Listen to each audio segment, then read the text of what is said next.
আমাদের দেশে যেইভাবে যুবকদের যৌবন নিয়ে রাজনীতির নামে অপরাজনীতি হয়, এটা পৃথিবীর কোনো দেশে আপনি দেখবেন না। পৃথিবীর উন্নত দেশগুলোতে রাজনীতি হলো ভদ্রলোকের কাজ, আর আমাদের বাংলাদেশের পারপাসে দেখবেন এখানে বেশিরভাগ ক্ষেত্রে রাজনীতি হলো টাটকা টাটকা চোর বাটপারদের কাজ। আমাদের দেশে যে নোংরা অপরিচ্ছন্ন রাজনীতি চলে, এটার অবসান না ঘটলে আরো শত শত বছর যাবে আমাদের দেশ উন্নত হতে পারবে। পৃথিবীর বিভিন্ন দেশে গেলে, আপনারা বিভিন্ন দেশে যান, সফর করেন, দেখবেন সিস্টেমগুলো দেখবেন আমরা কোথায় পড়ে আছি। এই যে একটু আগে এখনই একটা রিক্সা হর্ন বাজায় গেল, দিয়ে গেছে না ক্রিক ক্রিক, এই যে 10 সেকেন্ডও হয় না। আপনি যদি মিডল ইস্টে যান, ইউরোপে যান, আমেরিকায় যান, বা এই দক্ষিণ এশিয়ার বেশ কিছু দেশ আছে, এই তো সকল দেশে যান, হর্ন বাজানো নিষিদ্ধ। হর্ন দেওয়া মানে গালি দেওয়া, মানে পিছন থেকে আপনি যদি কাউকে হর্ন দেন, তার মানে ওই যাকে হর্ন দিচ্ছেন ও বুঝবে আরে আমাকে অপমান করছে, গালি দিয়েছে। আর আমার দেশে ঘুম থেকে উঠে আপনি আপনার বেডরুম থেকে হর্ন শুনতে পারবেন। কি বলেন, আছে না নাই? মানে ডিসিপ্লিন আমাদের মধ্যে নাই বললেই চলে। আসেন এবার একটু রাজনীতি নিয়ে বলি। আপনি দেশের বাইরে যাবেন, মিডল ইস্টে যান, ইউরোপে যান, আমেরিকায় যান, ওই দেখেন মসজিদের দরজার সামনে দেখেন কতগুলা ব্যানার। যাই হোক, এগুলা স্কুল মাদ্রাসার ব্যানার। আরো দেখবেন আপনি নেতাদের ছবি দিয়া শুভেচ্ছার ব্যানার। এখানে আবার ছবি থাকে 3 সাইজের। কয় সাইজের? Big size, medium size, small size. কয় সাইজ? দেখেন তো আপনার আমার কথা মিলে কিনা। একেবারে স্মল সাইজের ছবি হলো মানে এলাকার কিছু পাতি পাতি নেতা আছে না, ওয়ার্ডের এলাকার ওয়ার্ড মানে ওয়ার্ডের নেতা। মিডিয়াম ছবিটা থাকবে থানা অথবা মহানগরী পর্যায়ে মানে নেতা যিনি সামনে নমিনেশন পাবেন, মিডিয়াম সাইজের ছবি। আর বিগ সাইজের ছবি হলো ওই দলের প্রধানের ছবি। আছে না নাই? হাইওয়েতে যান, আবাসিক এলাকার রাস্তায় রাস্তায়, অলিতে গলিতে পোস্টার আর পোস্টার, ব্যানার আর ব্যানার, ফেস্টুন আর ফেস্টুন। বলেন তো পৃথিবীর উন্নত দেশগুলোতে সফর করলেন আপনি যখন করবেন, এগুলো দেখবেন? এগুলো দেখা যায়? ভুলেও দেখা যায় না।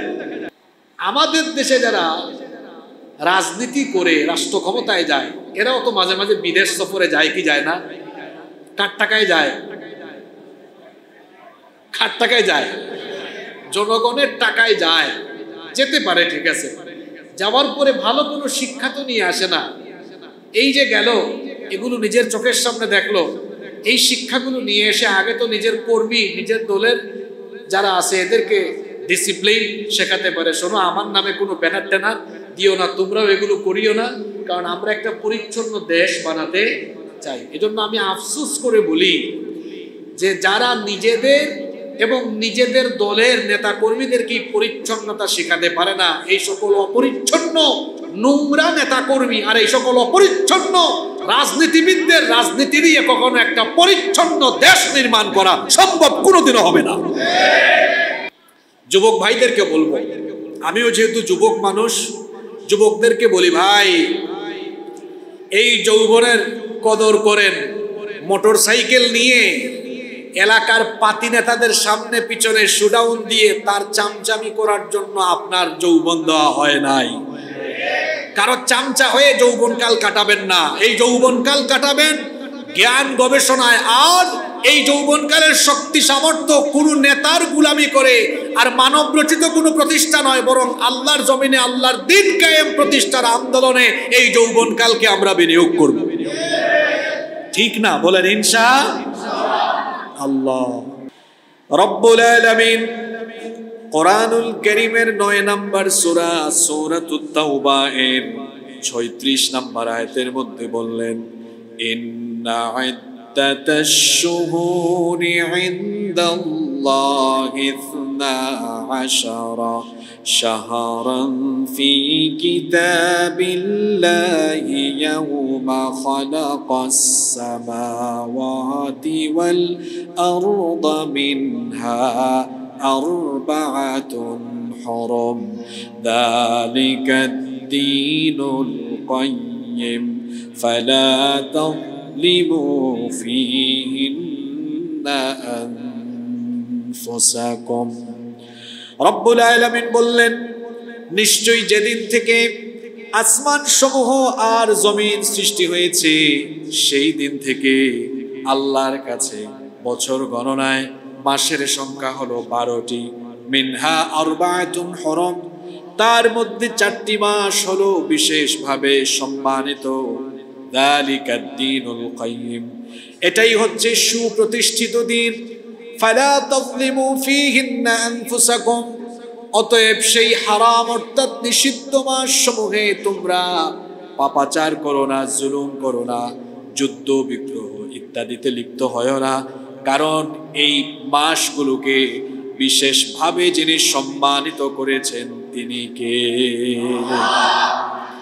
এখন প্রশ্ন হতে পারে, এই আয়াতে মিনহা আরবাআতুন হুরুম, যে 4টি মাসের কথা বিশেষভাবে বলা হলো, যে 4টি মাসকে বিশেষভাবে সম্মান দেওয়া হয়েছে, সেই 4 মাস কোন 4টি মাস? কোরআনের ব্যাখ্যা আপনি হাদিসে পেয়ে যাবেন। বুখারী এবং মুসলিম শরীফের বর্ণনায় হাদিস বর্ণিত হয়েছে, আল্লাহ নবী এই 4টা মাসের কথা বলে দিয়েছেন। নবীজি বলেছেন, সালাসুম মুতাওয়ালিয়াত, এই 4টি মাসের মধ্যে 3টি মাস ধারাবাহিকভাবে আসে, একটার পর আরেকটা আসে। যুলকাদা, যুলহিজ্জা, মুহররম, এই 3টা মাস ধারাবাহিক।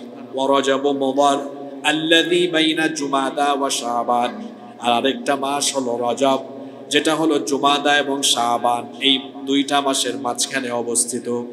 4টা মাস আমরা পেলাম, যুলকাদ, যুলহজ, মুহররম এবং রজব। এই 4টি মাস হলো হারাম অর্থাৎ সম্মানিত মাস। এই 4টি মাসকে বিশেষভাবে যিনি সম্মানিত করেছেন তিনি কে? মাইকের সাউন্ড ঠিক আছে না?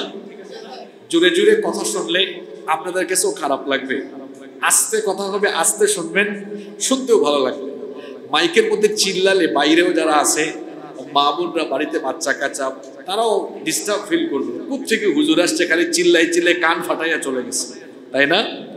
স্মুথ আওয়াজে শুনবেন, ধীরে ধীরে শুনবেন, শুনতেও ভালো লাগবে, বুঝতেও মজা লাগবে ইনশাআল্লাহ। এই জন্য আমার মনে হয় সাউন্ড যেটা আছে আপনাদের ঠিক আছে না? আমরা পারস্পরিক কথা বন্ধ করে দিই, এবং বাচ্চা যারা আছে বাচ্চাদেরকে আমরা ধমক না দিয়ে একটু আদর করে বুঝাই বলি। আমাদের পাশে যারা আছে দেখবেন তারাও শুনবে ইনশাআল্লাহ। তাহলে 4টি সম্মানিত মাস, এই 4টি সম্মানিত মাসের মধ্যে একটা মাস হলো কোন মাস? মুহররম মাস। কোন মাস? এরপরে মুহররম শব্দের আরেকটা অর্থ বলেছিলাম নিষিদ্ধ। ওই যে আল্লাহ এই আয়াতেই বলেছেন, ফালা তাযলিমু ফীহিন্না আনফুসাকুম, এই মাসে নিজেরা নিজেদের মধ্যে জুলুম করো না, অর্থাৎ যুদ্ধ বিগ্রহ পাপাচার অনাচার ইত্যাদি এই মাসে নিষিদ্ধ করে দিয়েছেন কে? আল্লাহ। আমি আলোচনার প্রথম পয়েন্ট বলেছিলাম, আমাকে যে বিষয় দেওয়া হয়েছে আশুরা এবং কারবালা, এই 2টা বিষয় যে মাসের সাথে সম্পৃক্ত। আমি শুরুতেই মাসের পরিচয় দিলাম। মাসের নাম কি? জোরে বলেন, মাসের নাম কি? মুহররম। এই মুহররম মাস, এই মাসটি এতটাই সম্মানিত, হাদিস শরীফের মধ্যে এই মাসকে আল্লাহর নবী বলেছেন শাহরুল্লাহিল মুহররম, এটি আল্লাহর মাস, মুহররম মাস। সুবহানাল্লাহ পড়েন। এই মাসটিকে আল্লাহর মাস বলা হয়েছে। বলেন তো এই মাসটিকে কার মাস বলা হয়েছে? আপনাদের মাথায় নিশ্চয়ই এখন এই প্রশ্ন চলে এসেছে, হুজুর মুহররম মাস যদি আল্লাহর মাস হয় তো বাকি 11 মাস কার মাস? বাকি 11 মাসও আল্লাহর মাস। তাহলে প্রশ্ন হতে পারে, মুহররম মাসের কথা খাস করে বলা হলো কেন যে এটি আল্লাহর মাস? অর্থাৎ এর মাধ্যমে আল্লাহ তাআলা মুহররম মাসের আলাদা একটা হুরমত বাড়িয়ে দিয়েছেন। এখন আপনারা বলবেন, তাহলে মুহররম মাস কি রমজান মাস থেকেও শ্রেষ্ঠ? আমরা তো জানি রমজান হলো বছরের 12 মাসের মধ্যে সেরা মাস। এ ব্যাপারে মুহাদ্দিসিনদের বক্তব্য হলো উজমত, কারামত এবং সওয়াবের দিক থেকে রমজান মাস শ্রেষ্ঠ। কয়টা কথা বলেছি আমি? 3টা কথা বলেছি। উজমত, আলেমরা বুঝবেন, আপনারা তো বুঝেন না, একটু বাংলা করে বলি। উজমত মানে বিরাটত্ব, শ্রেষ্ঠত্ব। কারামত মানে সম্মান বা শ্রেষ্ঠত্ব। আর সওয়াব মানে প্রতিদান। সওয়াবের বেলায় আমরা জানি রমজানে একে কত হয়, ফরজ নফল হয়ে যায় ফরজের সমান, তাই না? আর এক ফরজ কতটার সমান? 70টার সমান। সওয়াব, উজমত, কারামতের দিক থেকে রমজান শ্রেষ্ঠ, আর হুরমতের দিক থেকে মুহাদ্দিসগণ বলেছেন মুহররম মাস শ্রেষ্ঠ। সুবহানাল্লাহ। এই মুহররম মাসেরই একটি দিন হচ্ছে আশুরা। এটিও আরবি শব্দ। আশুরা, বলেন তো শব্দটা কি? আশুরা। এই আশুরা শব্দটি আরবি আশির বা আশারা মাদ্দা শব্দমূল থেকে নিষ্পন্ন হয়েছে, যার অর্থ হলো 10। অর্থ হলো কি? 10। আশুরার দিবসটি মুহররম মাসের 10 তারিখ। আর এই দিনে বিশেষ কিছু ঘটনা ঘটেছে। যেহেতু এই বিশেষ ঘটনাগুলো মুহররমের 10 তারিখে ঘটেছে, এই জন্য হাদিসের পরিভাষায় এবং আরবি পরিভাষায় এটাকে বলা হয় ইয়াউমে আশুরা। আপনারা খেয়াল করে শোনেন, আমাদের দেশে মুহররম মাস আসলেই দেখবেন ইলেকট্রনিক্স মিডিয়া, প্রিন্ট মিডিয়া আর যারা রাজনীতি করে তারা এই যে বার্তা দেয়, বার্তা, এবং বার্তার মধ্যে তারা প্রথমেই উল্লেখ করে মুহররম মাস, এটা চলে এসেছে কারবালার মাস। এখন মুহররম মাস বলতে কি শুধু কারবালা বোঝায়? না, কারবালা এই ঘটনাটি ঘটার আগে থেকেই মুহররম মাস বা আশুরার দিনটি ঐতিহাসিকভাবে তাৎপর্যপূর্ণ ছিল। কারবালার কারণে আশুরা তাৎপর্যপূর্ণ নয়, বরং আশুরা আগে থেকেই তাৎপর্যপূর্ণ। কারবালার ঘটনাটি আমাদের জন্য অত্যন্ত বেদনাদায়ক, অত্যন্ত হৃদয় বিদারক। কারণ এই ঘটনাটি আমরা যখন বলি বা শুনি, আমাদের অন্তর তখন ব্যথাতুর হয়ে যায়। কারণ এই দিনে এমন একটি ঘটনা ঘটেছে, রাসূল প্রেমিক, দিন প্রেমিক প্রত্যেকটি মানুষের হৃদয়ে এই ঘটনাটি শুনলে জানলে পরে রক্তক্ষরণ হয়। কারবালার ঘটনা ঘটেছে নবী করিম সাল্লাল্লাহু আলাইহি ওয়াসাল্লামের ওফাতের 50 বছর পরে। এটাও আশুরার দিন, মানে মুহররমের 10 তারিখে হয়েছে। কিন্তু মুহররমের 10 তারিখে আরো কিছু ঘটনা ঘটেছে, যেগুলো কারবালার ঘটনা ঘটার আরো হাজার হাজার বছর আগে ঘটেছে। কারবালার ঘটনার ব্যাপারে একটা চমৎকার সুপ্রসিদ্ধ ঘটনা আছে। এই ঘটনা শুনলেই বুঝবেন যে আশুরার দিবসের ব্যাপারে একটা সুপ্রসিদ্ধ ঘটনা আছে। এই ঘটনা শুনলেই বুঝবেন যে আশুরাটা কোথা থেকে কেন আসলো। এখানে শুরুতেই আমি একটা বিষয় বলি। আমাদের দেশে একটা ভিত্তিহীন বানোয়াট জাল হাদিস ছড়িয়ে দেওয়া হয়েছে, এবং দেখা যায় ফেসবুকেও এটা অনেকে শেয়ার করে থাকেন। কিরকম? যে আশুরার দিনে আল্লাহ তাআলা আসমান জমিন সৃষ্টি করেছেন, এই দিনে আদম আলাইহিস সালামকে দুনিয়াতে পাঠানো হয়েছে, এই দিনে কিয়ামত হবে, তারপরে এই দিনে ইব্রাহিম আলাইহিস সালামকে আগুনের কুণ্ডলী থেকে হেফাজত করা হয়েছে, ইউসুফ আলাইহিস সালামকে এই দিনে আশুরার দিনে কুয়া থেকে উদ্ধারের ব্যবস্থা করা হয়েছে, এই দিনে সুলাইমান আলাইহিস সালামকে রাজত্ব দেওয়া হয়েছে, ইত্যাদি ইত্যাদি বিভিন্ন কথা বলা হয়।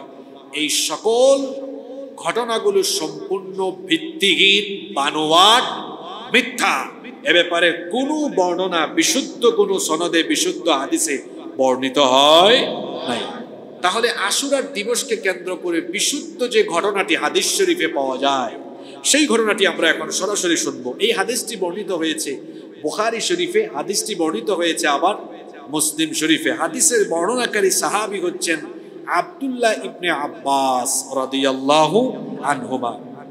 তিনি বলছেন, আন্না রাসূলুল্লাহি, আমরা সবাই বলি সাল্লাল্লাহু আলাইহি ওয়াসাল্লাম, কাদিমাল মদিনা, রাসূল করিম সাল্লাল্লাহু আলাইহি ওয়াসাল্লাম মদিনায় আগমন করলেন।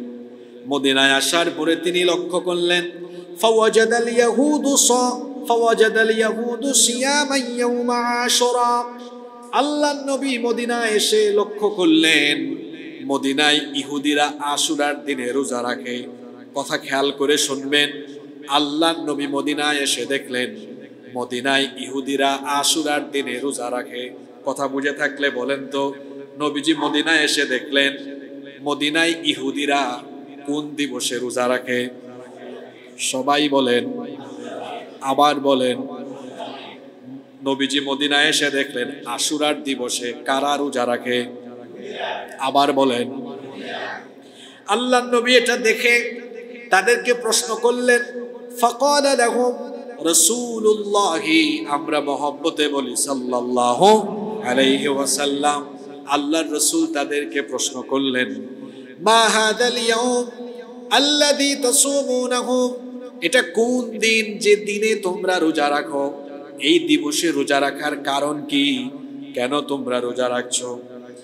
তখন ইহুদিরা জবাব দিল, ক্বালু হাদা ইয়াউমুন আযীম, তারা বলল এটি একটি বিরাট দিন, এটি একটি মহান দিন। আনজাল্লাহু ফীহি মূসা ওয়া কওমাহু ওয়া গাররাকা ফিরআউনা ওয়া কওমাহু। ইহুদিরা বলল আজকের এই দিবস আশুরার এই দিন হলো একটি বিরাট দিন, কারণ এই দিনে আল্লাহ তাআলা মূসা আলাইহিস সালাম এবং তার উম্মত বনি ইসরাইলকে স্বৈরাচারী জালেম ফেরাউনের হাত থেকে নাজাত দিয়েছেন, মুক্তি দিয়েছেন। এবং এই একই দিনে আল্লাহ তাআলা স্বৈরাচারী জালিম ফেরাউনের পতন ঘটিয়ে তার এবং তার সেনাবাহিনীকে লোহিত সাগরে ডুবিয়ে যিনি ধ্বংস করে দিয়েছেন তিনি কে? ইহুদিরা বলল ফাসামাহু মূসা শুকরা, এই যে মুহররমের 10 তারিখ আশুরার দিবসে আল্লাহ তাআলা মূসা নবী এবং তার উম্মতকে স্বৈরাচারী ফেরাউনের হাত থেকে নাজাত দিয়েছেন, এই জন্য মূসা নবী বিজয় লাফালাফি করে, উৎসব করে, লাফালাফি চিৎকার চেঁচামেচি করে তিনি তার বিজয় পালন করেননি। তিনি বিজয়ের জন্য শুকরিয়া আদায় করেছেন কার কাছে?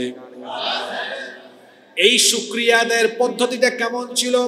ইহুদিরা বলল ফাসামাহু, মূসা আলাইহিস সালাম রোজা রেখেছেন আল্লাহর জন্য, শুকরিয়া করেছেন রোজা রেখে। এরপরে ইহুদিরা বলল ফানাহনু নাসুমুহু, অতঃপর আমরাও মূসা নবীকে অনুসরণ করে প্রত্যেক বছর যখন মুহররম মাসের 10 তারিখ আসে আশুরার দিবসে আমরাও মূসা নবীকে অনুসরণ করে রোজা রাখি। আল্লাহর নবী ইহুদিদের কাছ থেকে এই কথা শুনলেন, শোনার পরে তাদেরকে বললেন, ফাকালা লাহুম রাসূলুল্লাহি, আমরা মহব্বতে বলি সাল্লাল্লাহু আলাইহি ওয়াসাল্লাম। আল্লাহর রাসূল তাদেরকে বললেন, ফানাহনু আহাক্কু ওয়া আউলা বিমূসা মিনকুম, আল্লাহর নবী বললেন মূসা নবীকে অনুসরণের জন্য তোমাদের চাইতে আমি অধিকতর হকদার। কথাটা যেহেতু গুরুত্বপূর্ণ আবারও রিপিট করছি। আল্লাহর নবী বললেন ফানাহনু আহাক্কু ওয়া আউলা বিমূসা মিনকুম, ইহুদিরা শোনো, মূসা নবীকে অনুসরণের জন্য তোমাদের চাইতে আমি অধিকতর হকদার। ফাসামাহু রাসূলুল্লাহি, আমরা বলি সাল্লাল্লাহু আলাইহি ওয়াসাল্লাম, ওয়া আমারা বিসিয়ামিহি। এরপরে আল্লাহর নবী সিদ্ধান্ত নিলেন মুহররমের 10 তারিখ অর্থাৎ আশুরার দিবসে তিনি রোজা রাখবেন। শুধু তিনি একাই রোজা রাখলেন না, আল্লাহর নবী সাহাবীদেরকেও আদেশ দিলেন এখন থেকে প্রত্যেক বছর মুহররম মাসের 10 তারিখ যখন আসবে তখন মূসা নবীকে অনুসরণ করে এবং আমি রাসূলকে অনুসরণ করে তোমরাও আশুরার দিবসে রোজা রাখবে। তাহলে এই একটা হাদিসের ভেতরে আশুরার ঘটনা পাওয়া গেল কি গেল না? সবাই বলেন গেল কি গেল না? তাহলে আশুরার দিবসে পতন হয়েছে কার? এই বুঝি আপনারা ওয়াজ শুনতেছেন। আশুরার দিবসে মুহররমের 10 তারিখে পতন হয়েছে কার? জোরে বলেন কার? এটা কি কারবালার ঘটনা ঘটার আগে না পরে? জোরে বলেন কারবালার আগে না পরে? তাহলে বোঝা গেল 10 তারিখ এটা তাৎপর্যপূর্ণ কারবালার আগে থেকে না পরে থেকে? আরো আগে থেকে। এই দিন ফেরাউনের পতনের দিন, আর এই দিন কার মুক্তির দিন? মূসা নবী এবং তার উম্মতের মুক্তির দিন। এরপরে তারা উৎসব করেছেন কি আদায় করে, কি পালন করে? জোরে বলেন কি পালন করে? রোজা পালন করে। এবং আপনারা একটা বিষয় মনে রাখবেন, মুসলমানদের উপরে রমজানের রোজা ফরজ হওয়ার আগে আশুরার রোজা ফরজ ছিল। রমজানের রোজা ফরজ হওয়ার আগে কোন রোজা মুসলমানদের উপর ফরজ ছিল? কোন রোজা? চিন্তা করেছেন কত গুরুত্বপূর্ণ ছিল যে এটা ফরজ করে দেওয়া হয়েছে। এরপরে যখন রমজানের রোজা ফরজ হয়েছে, আশুরার রোজা তখন ঐচ্ছিক হয়ে যায়। কিন্তু ঐচ্ছিক হয়ে গেলেও আল্লাহ নবী আশুরার রোজাকে এত প্রাধান্য দিতেন যে তিনি তার ওফাতের আগ পর্যন্ত কোনোদিনও আশুরার রোজা ছেড়ে দেন নাই। সুবহানাল্লাহ পড়বেন না? আল্লাহ নবী ওফাতের আগ পর্যন্ত কোনোদিনও আশুরার রোজা ছেড়ে দেন নাই। এটা ফরজ না হলেও এই রোজার ফজিলত এত বেশি। আল্লাহ নবী বলেছেন, হাদিসটি মুসলিম শরীফের মধ্যে বর্ণিত হয়েছে, আল্লাহ নবী বলেছেন, সিয়ামু ইয়াউমি আশুরা আহতাসিবু আলাল্লাহি আন ইউকাফিরাস সানাতাল্লাতী ক্বাবলাহ। আল্লাহ নবী বলেছেন, আমি আশুরার রোজার ব্যাপারে আশা রাখি, যেই ব্যক্তি আশুরার রোজা রাখবে আমি আশা করি এই রোজার মাধ্যমে আল্লাহ তাআলা তার পূর্ববর্তী 1 বছরের যত সগীরা গুনাহ আছে তা মাফ করে দিবেন। কেউ যদি তওবা করে একনিষ্ঠভাবে আল্লাহর দ্বীনের পথে ফিরে আসে, মুহাদ্দিসিনগণ বলেছেন শুধু সগীরা নয়, আল্লাহ তার কবিরা গুনাহ সুদ্ধা মাফ করে দিবেন। সুবহানাল্লাহ। আশুরার রোজা রাখা আরম্ভ হলো। আপনারা হয়তো আজকে অনেকে রোজা রেখেছেন, আল্লাহ সবার রোজা কবুল করেন। কিন্তু রোজা রাখার পদ্ধতি বদলে গেল। কথা খেয়াল করে শুনতেছেন? রোজা ঠিক থাকলো কিন্তু সিস্টেম কি হয়ে গেল? বদলে গেল। কেন বদলে গেল? ওই যে একটু আগে ঘটনা বললাম, নবীজি মদিনায় গিয়ে দেখলেন আশুরার দিবসে কারা রোজা রাখে? তো ইহুদিরাও রোজা রাখে, আমরাও রোজা রাখি। মিলে গেল না? আমাদের আমল তো অমুসলিমদের সাথে মিলে যাওয়া উচিত নয়, বৈপরীত্য থাকা উচিত, মুখালিফ হওয়া উচিত। আল্লাহ রসুল নিজে রোজা রাখছেন, সাহাবীদেরকে আদেশ করলেন তোমরাও আশুরার দিবসে কি রাখো? রোজা রাখো। এখন সাহাবীদের একটা দল নবীজির কাছে আসলেন। কথা বুঝতে কষ্ট হচ্ছে আপনাদের? এই হাদিসটি মুসলিম শরীফে বর্ণিত হয়েছে। ইবনে আব্বাস রাদিয়াল্লাহু আনহুমা হাদিসের বর্ণনাকারী সাহাবী, তিনি বলছেন, হিনা সামা রাসূলুল্লাহ, আমরা মহব্বতে বলি সাল্লাল্লাহু আলাইহি ওয়াসাল্লাম, ইয়াউমা আশুরা, আল্লাহর রাসূল যখন থেকে আশুরার রোজা রাখা আরম্ভ করলেন, ওয়া আমারা বিসিয়ামিহি, এবং সাহাবীদেরকেও যখন থেকে আশুরার রোজা রাখার আদেশ দিলেন। আমরা কিছু সংখ্যক সাহাবী নবীজির কাছে গেলাম, গিয়ে জিজ্ঞেস করলাম, ইয়া রাসূলুল্লাহ, আমরা বলি সাল্লাল্লাহু আলাইহি ওয়াসাল্লাম, ইন্নাহু ইয়াউমুন তুআদ্দিমুহুল ইয়াহুদু ওয়ান নাসারা, নিশ্চয়ই এই আশুরার দিনটিকে ইহুদি এবং খ্রিস্টানরা তাজিম করে, সম্মান করে। ইহুদিরা তো এই দিবসে রোজা রাখে। আল্লাহর নবী যখন এই কথা শুনলেন, আল্লাহর নবী তখন বললেন, ফাইদা কানাল আমুল মুকবিল, যখন আগামী বছর আসবে ইনশাআল্লাহ, আল্লাহ যদি চান, সুন্নাল ইয়াউমাত তাসিয়া, শুধু আমরা মুহররমের 10 তারিখ নয়, যেহেতু ইহুদিরা 10 তারিখে রোজা রাখে, ইহুদিদের সাথে যেন আমাদের আমল না মিলে, আল্লাহ যদি আমাকে বাঁচিয়ে রাখেন তো আগামী বছর থেকে 9 তারিখও রোজা রাখবো, 10 তারিখও রোজা রাখবো।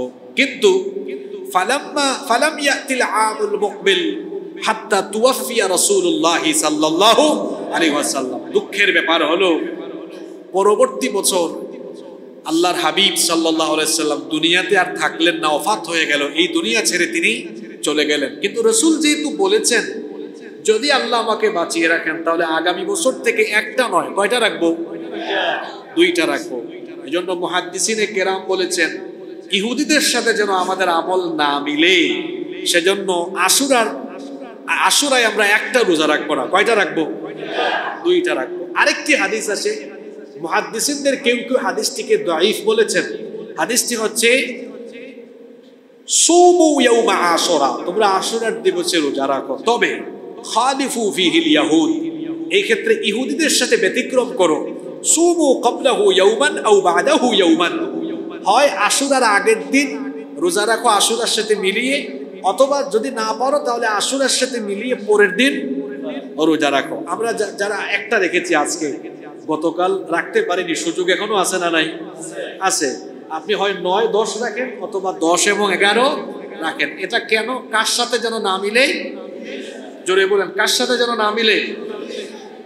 আমাকে তো আজকে বিষয় দেওয়া হয়েছে যে হুজুর আপনি আশুরা আর কারবালা নিয়ে আলোচনা করবেন, ফাঁকে ফাঁকে শিক্ষা বলবেন। এখান থেকে একটা শিক্ষা বলি, দেখেন আমাদের ইবাদতগুলোর ক্ষেত্র, মানে মুসলমানরা কত আত্মসম্মানী জাতি, আমাদের ইবাদত পর্যন্ত কারোর সাথে মিলে গেলে আমরা সেখানে পরিবর্তন, সেখানে আমাদেরকে আল্লাহ এবং রাসূল পরিবর্তন দিয়ে দিয়েছে। তাহলে বোঝা গেল যে কোনো ক্ষেত্রে অমুসলিমদেরকে বিধর্মীদেরকে আমরা অনুসরণ করব। উঠা বসায় চলাফেরায় সম্পর্ক থাকতে পারে, তাদের সাথে উঠা বসা চলাফেরা থাকতে পারে, কিন্তু তার কোনো বিষয়কে আমি অনুসরণ করব। কিন্তু আজকে দুঃখের ব্যাপার হলো আজকে আমাদের ইয়াং জেনারেশন, আজকে আমাদের মুসলমান সমাজের অনেক তরুণ তরুণী, যুবক যুবতী বিধর্মীদের অনেক কালচার, অনেক সংস্কৃতির অনুসরণ করে তারা তাদের জীবনে তাদের কালচারকে প্রতিনিয়ত প্র্যাকটিস করছে। এরকম আছে না নাই? আল্লাহর নবী বলেছেন, খবরদার, মান তাশাব্বাহা বিকাউমিন ফাহুয়া মিনহুম, যে কারো অনুসরণ করবে সে তাদের অন্তর্ভুক্ত হবে। আর আপনি যার অনুসরণ করবেন আপনার হাসরও তার সাথে হবে। আপনি বলবেন কিভাবে আমরা অনুসরণ করছি? আচ্ছা বলেন তো, এই যে 1 জানুয়ারির আগে যে 31st নাইট খ্রিস্টীয় সন উদযাপন করা, এটা কি মুসলমানদের কালচার? জোরে বলেন। 1 বৈশাখ উদযাপন করা, এগুলো কি মুসলমানদের কালচার? হ্যাঁ। তারপরে হিন্দুদের যখন দুর্গাপূজা, সেটা তাদের ধর্মীয় উৎসব, তারা পালন করবে, সরকার নিরাপত্তা দিবে, আমাদের কোনো আপত্তি নাই। কিন্তু আপনি গিয়ে তাদের উৎসব পালন করে তাদেরকে অনুসরণ করেন, এটা কি মুসলমানের কালচার বা মুসলমানের স্বভাব হতে পারে? সম্মানিত উপস্থিতি, আসুন এই সিদ্ধান্ত নেই, বিধর্মীদের কোনো কালচার আমরা গ্রহণ করব না। তো বলি, কিন্তু পোশাকে আশাকে সব জায়গায় তো আমরা তাদের কালচারকে আজকে অনুসরণ করে বসেছি। আমার আপনার আদর্শ হবেন মুহাম্মাদুর রাসূলুল্লাহ সাল্লাল্লাহু আলাইহি ওয়াসাল্লাম। কিন্তু যুবক ছেলেদের মাথার দিকে তাকান, তার মাথায় কিন্তু নবীজির আদর্শ নাই, তার মাথায় এখন মেসির আদর্শ, নেইমারের আদর্শ। সেলুনে গিয়ে বলে, ভাই আমাকে মেসি কাটিং চুল কেটে দাও, আমাকে নেইমার কাটিং চুল কেটে দাও। কি বলেন, আছে না? তারপরে এমন এমন কাটিং এর চুল রেখে আপনারা দেখবেন আশ্চর্য ব্যাপার, ডানেও চুল নাই, বামেও চুল নাই, পিছনেও নাই, শুধু মাঝখানে কিছু চুল রেখে দিয়েছে, দেখলে মনে হয় যেন পাখির বাসা। এরকম আছে না নাই? তার মাথায় নবীজির আদর্শ নাই, তার পোশাকে আশাকে নাই। সে যখন প্যান্ট পরে, পায়জামা পরে, লুঙ্গি পরে, ওইটা একদম টাকনুর নিচে নিতে নিতে জুতার তলায় ঢুকাই দিয়েছে। আর হাঁটলে, যেহেতু এটা লুঙ্গিটা, পায়জামা, প্যান্ট নিচে একেবারে, দেখা যায় যে যখন হাঁটে এটা ঝাড়ুর কাজ করে, ঝাড়ু। আমি একবার এরকম একজনকে পাইলাম যার লুঙ্গি একদম আপনার মাটির সাথে। আমি বললাম, ভাইজান আপনাকে কি এই এলাকার মানুষজন ঝাড়ুদারের দায়িত্ব দিয়েছে নাকি? এটা শুনে তো খুব ফায়ার, আপনি টিটকারি মারলেন আমার সাথে, আমি কেন ঝাড়ুদার হতে যাব? আমি বললাম, দেখেন রাগ করিয়েন না, যেভাবে লুঙ্গি একদম মাটির সাথে লাগাই দিয়েছেন, আপনি যখন হাঁটেন তখন অটোমেটিক তো এটা ঝাড়ুর কাজ করে। অনেক যুবক ছেলেরা প্যান্ট, পায়জামা, টাকনুন নিচে পরিধান করে হাঁটে, এটাকে হারাম করা হয়েছে। আল্লাহর নবী বলেছেন, ওই ব্যক্তির দিকে কিয়ামতের দিন আল্লাহ তাকাবেন না। চিন্তা করেন কতটা নারাজ, তাকাবেন না, তার সাথে আল্লাহ কথা বলবেন না, তাকে আল্লাহ পবিত্র করবেন না, এমনকি আল্লাহ তাআলা তাকে জাহান্নাম থেকে মুক্তিও দিবেন না। সাহাবীরা বললেন, আপনি কার কথা বলছেন? নবীজি বললেন, যে ব্যক্তি টাকনুর নিচে কাপড় ঝুলাইয়া হাঁটে। তাহলে এটা কি আমাদের করা উচিত? অনেকে আছে কই, হুজুর টাকনুর নিচে না রেখে উপরে উঠাইলে তো আনস্মার্ট লাগে। কই ভাই, আমরা তো জুব্বা পায়জামা সব টাকনুর উপরে পরি, দেশ বিদেশে ঘোরাঘুরি করি, কোনোদিন কেউ আনস্মার্ট বলে না। বরং যেই দেখে সে বলে, তোমাদের পোশাকটা দেখে খুব ভালো লাগে, ইনোসেন্ট লাগে। এই পোশাক নবীর সুন্নত মানার মধ্যে আপনি দেখবেন, নবীর সুন্নত মানার মধ্যে দেখবেন আলাদা একটা স্মার্টনেস আছে না নাই? পোশাকে আশাকে নাই, চেহারা সুরতে নাই, সব জায়গায় বিধর্মীদের অনুসরণ। খবরদার, বিধর্মীদের অনুসরণ না ইবাদতে, না আমাদের আদতে, অভ্যাসে, না আমাদের মুআমালাতে, মুআশারাতে, কোথাও বিধর্মীদেরকে অনুসরণ করা যাবে। সম্মানিত মুসল্লিয়ানি কেরাম, সম্মানিত উপস্থিতি, তাহলে আমরা জানলাম যে এই আশুরার দিবসে একটা ঘটনা আমরা এই হাদিস থেকে জানলাম। এই দিন মুসা নবীর বিজয়ের দিন। আর কার পতনের দিন? সবাই বলেন কার পতনের দিন? আরেকটি ঘটনা আছে, ইমাম আহমদ বিন হাম্বল রাহিমাহুল্লাহ তার মুসনাদের ভেতরে এনেছেন। সেখানে তিনি বলেছেন যে নূহ আলাইহিস সালামের সময়ে যে একটি মহাপ্লাবন বা একটি প্রলয়ঙ্কারী বন্যা হয়েছিল, তারপরে নূহ আলাইহিস সালামের নৌকা যেদিন জুদি পাহাড়ে গিয়ে আটকে ছিল, ঠেকেছিল, ওই দিনটাও ছিল মুহররমের আশুরার দিন। এই দুইটা ঘটনা ছাড়া আর যত ঘটনা আমাদের সমাজে বলা হয় এগুলোর কোনো ভিত্তি নাই, এগুলো সম্পূর্ণ বানোয়াট মিথ্যা কাহিনী, এর সাথে কোরআন বা হাদিসের কোনো সম্পর্ক নাই। তাহলে এই দুইটা ঘটনাকে কেন্দ্র করে আমরা জানলাম যে মুহররমের 10 তারিখ আশুরার এই দিবসে আল্লাহ মুসা নবীকে বিজয় দিয়েছেন। কাকে বিজয় দিয়েছেন? আর ফেরাউনের এই দিনে কি হয়েছে? পতন হয়েছে। আসেন আমরা কারবালার ঘটনা নিয়ে আলোচনার আগে আশুরার তাৎপর্য জানলাম, এবার কিছু শিক্ষা জানি, এরপরে আমরা কারবালা সম্পর্কে আলোচনা করবো ইনশাআল্লাহ। আশুরার ঘটনা থেকে আমাদের জন্য কি কি মেসেজ আছে, কি কি বার্তা আছে, কি কি শিক্ষা আছে? এক, খেয়াল করে শোনেন, আশুরার ঘটনা থেকে 1 নম্বর বার্তা হলো, যখন জালিমের বিরুদ্ধে বিজয় আসে এই বিজয়ের সম্পূর্ণ ক্রেডিট একজনকে দিতে হয়। তিনি কে? সবাই বলেন কে? এবার এমন এমন কিছু কথা বের হবে দেখবেন আমাদের আশেপাশে মিলবে, তবে আপনি আবার জোর করে আপনার কাঁধের উপরে কথাগুলা জোর করে টেনে নিয়েন না। কারণ আমাদের দেশে দেখা যায় আলেম ওলামারা যখন কথা বলেন তখন অনেক লোক আছে বাহির থেকে অনেক অনেক কথা বলে, যে হুজুর আসছিল কোরআন হাদিসের কথা বলতে, কিন্তু এই হুজুরগুলা কেমন জানি কোরআন হাদিসের ফাঁকে ফাঁকে রাজনীতির কথাবার্তা না বললে তাদের ভালো লাগে না। এরকম আছে না নাই? আসলে কোরআন হাদিসের কথা বলি যদি আপনার রাজনীতির নামে অপরাজনীতির চরিত্রের সাথে আপনার মিলে, আপনার উচিত সংশোধিত হওয়া, কারণ কোরআনের সকল বিষয়ের ফয়সালা আছে না নাই? আশুরার 1 নম্বর শিক্ষার কথা বলছিলাম, বিজয়ের সম্পূর্ণ ক্রেডিট দিতে হয়। এটা কাকে? জোরে বলেন কাকে? আশুরার দিনে মজলুমের বিজয় হয়েছে জালিমের উপরে। মজলুমের বিজয় হয়েছে কার উপরে? জালিমের উপরে। কত বছরের পর বছর নির্যাতন আপনারা জানেন ফেরাউনের কাহিনী। এই যে আমার সামনে বাচ্চারা আছে, এই বাচ্চাগুলো শুধু নয়, এমন অমানবিক ছিল ফেরাউন যে বনি ইসরাইলের নারীদের ঘরে যখন ছেলে সন্তান জন্ম নিত, জন্মের সাথে সাথে জবাই করে ফেলত। এইরকম জালিম ছিল ফেরাউন। যুগের পর যুগ নির্যাতন চালিয়েছে, নিপীড়ন চালিয়েছে। মুসা নবী এবং তার দুর্বল উম্মত, তাদের এত শারীরিক শক্তি ছিল না, অস্ত্র শস্ত্র, জনবল, অর্থবল, সৈন্যবল ছিল না যে ফেরাউনের বাহিনীকে মোকাবেলা করার কোনো শক্তি সামর্থ্য তাদের ছিল না। কিন্তু আল্লাহ যাদের সাথে থাকেন তাদের শক্তি কম থাকে না বেশি থাকে? জোরে বলেন, কম থাকে না বেশি থাকে? আল্লাহ কি জালেমের সাথে না মজলুমের সাথে? জোরে বলেন, আল্লাহ জালিমের সাথে না মজলুমের সাথে? তা আল্লাহ যখন মজলুমের সাথে থাকবেন, মজলুম দুর্বল হলেও আল্লাহ যখন মজলুমের সাথে থাকেন তখন মজলুমের শক্তি বেড়ে যায় না কমে যায়? যখন এই মজলুমরা যুগের পর যুগ নিপীড়িত হওয়ার পরে তারা যখন আল্লাহর সাহায্যে জালিমের উপর বিজয়ী হলেন, তখন তারা বিজয় লাভের পরে বলেন নাই যে আমাদের মধ্যে অমুক অমুক এইরকম যুদ্ধ করেছে, অমুক অমুক এই কৌশলটা খাটিয়েছে, অমুক অমুক ওই জায়গায় এরকম আন্দোলন করেছে বলেই কিন্তু আমরা ফেরাউনকে মোকাবেলা করতে পেরেছি। এরকম কথা বলেছেন? কথা বলেন না কেন? বলেছেন? আমার দেশ থেকেও তো এক ফেরাউন বছর খানেক আগে বিদায় নিয়েছে, ঠিক আছে না? হ্যাঁ, প্রথম কয়েকদিন ঠিকঠাকই ছিল সবকিছু, এর পরবর্তী থেকে শুরু হয়েছে কামড়া কামড়ি, যে ক্রেডিট কে দিবে, ঠিক আছে কিনা?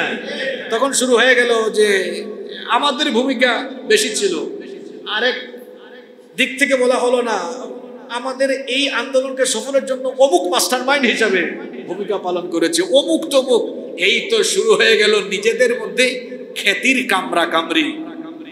মনে রাখবেন, জালিমের উপরে যখন মজলুমের বিজয় আসে তখন প্রত্যেকের অন্তরে এটাই থাকতে হবে, এই বিজয় আমরা অর্জন করিনি, এই বিজয় আমাদেরকে দয়া করে দিয়েছেন কে?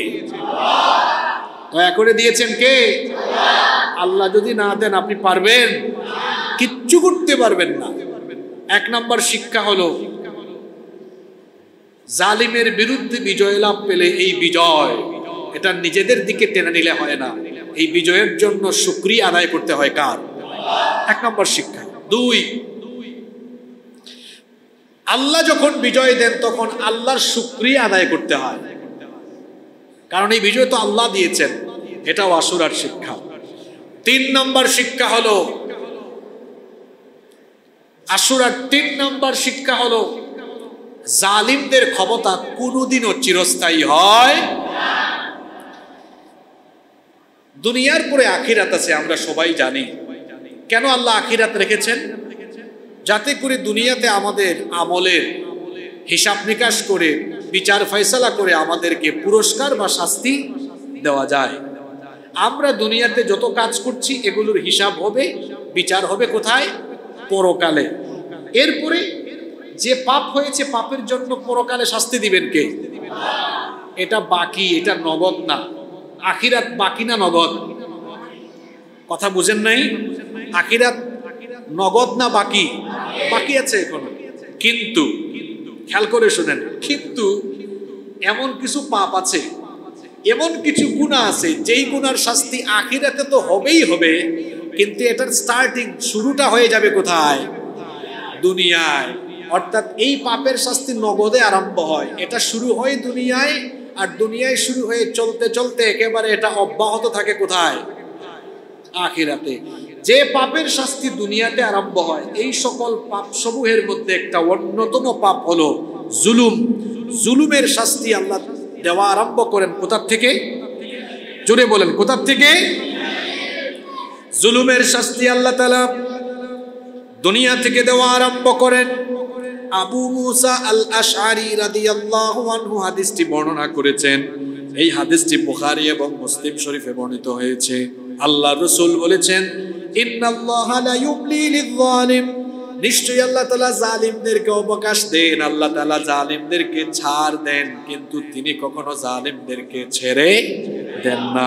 আল্লাহর নবী বলেছেন, ফাইদা আখাযাহু লাম ইউফলিতহু, আল্লাহ জালিমদেরকে ছাড় দেন, ছাড় দেন, আল্লাহ তাদেরকে ধরেন না, কিন্তু যখন আল্লাহ তাদেরকে ধরেন লাম ইউফলিতহু, তখন আর তাদেরকে ছাড়েন না। এরপরে আল্লাহর নবী আল্লাহর কোরআনের আয়াতটা তেলাওয়াত করলেন, ওয়াকাযালিকা আখযু রাব্বিকা ইয আখাযাল কুরা ওয়া হিয়া যালিমাতুন ইন্না আখযাহু আলীমুন শাদীদ। আর এভাবে করে তোমার প্রতিপালক জালিমদেরকে ধরেন যারা জুলুম করে, আর আল্লাহর ধরা বড় কঠিন, আল্লাহর শাস্তি বড় কঠিন। আল্লাহ তাআলা কোন জালিমদেরকে শাস্তি না দিয়ে দুনিয়া থেকে বিদায় করেন না। এজন্য রব্বুল আলামিন কোরআনে কারীমের 49 নম্বর, কোরআনুল কারীমের 29 নম্বর সূরা সূরাতুল আনকাবুতের 40 নম্বর আয়াতে বললেন, ফাকুল্লান আখাযনা বিযামবিহি ফামিনহুম মান আরসালনা আলাইহি হাসিবা ওয়া মিনহুম মান আখাযাতহুস সাইহাতু ওয়া মিনহুম মান খাসাফনা বিহিল আরদা ওয়া মিনহুম মান আগরাকনা ওয়া মা কানা আল্লাহু লিয়াযলিমাহুম ওয়ালাকিন কানু আনফুসাহুম ইয়াযলিমুন। আল্লাহ তাআলা বলছেন, অতঃপর প্রত্যেককেই আমি তাদের পাপের কারণে পাকড়াও করেছি। ফামিনহুম মান আরসালনা আলাইহি হাসিবা, অতঃপর কাউকে কাউকে তাদের জুলুমের কারণে আসমান থেকে ঝড়ো হাওয়া পাঠিয়ে তাদেরকে আমি ধ্বংস করে দিয়েছি। ওয়া মিনহুম মান আখাযাতহুস সাইহা, কাউকে কাউকে আমি তাদের পাপের কারণে আসমান থেকে বজ্রনিনাদ পাঠিয়ে ধ্বংস করে দিয়েছি। ওয়া মিনহুম মান খাসাফনা বিহিল আরদ, কাউকে কাউকে তাদের জুলুমের কারণে জমিন উল্টায়া মাটির তলায় ধসায়া দিয়েছি।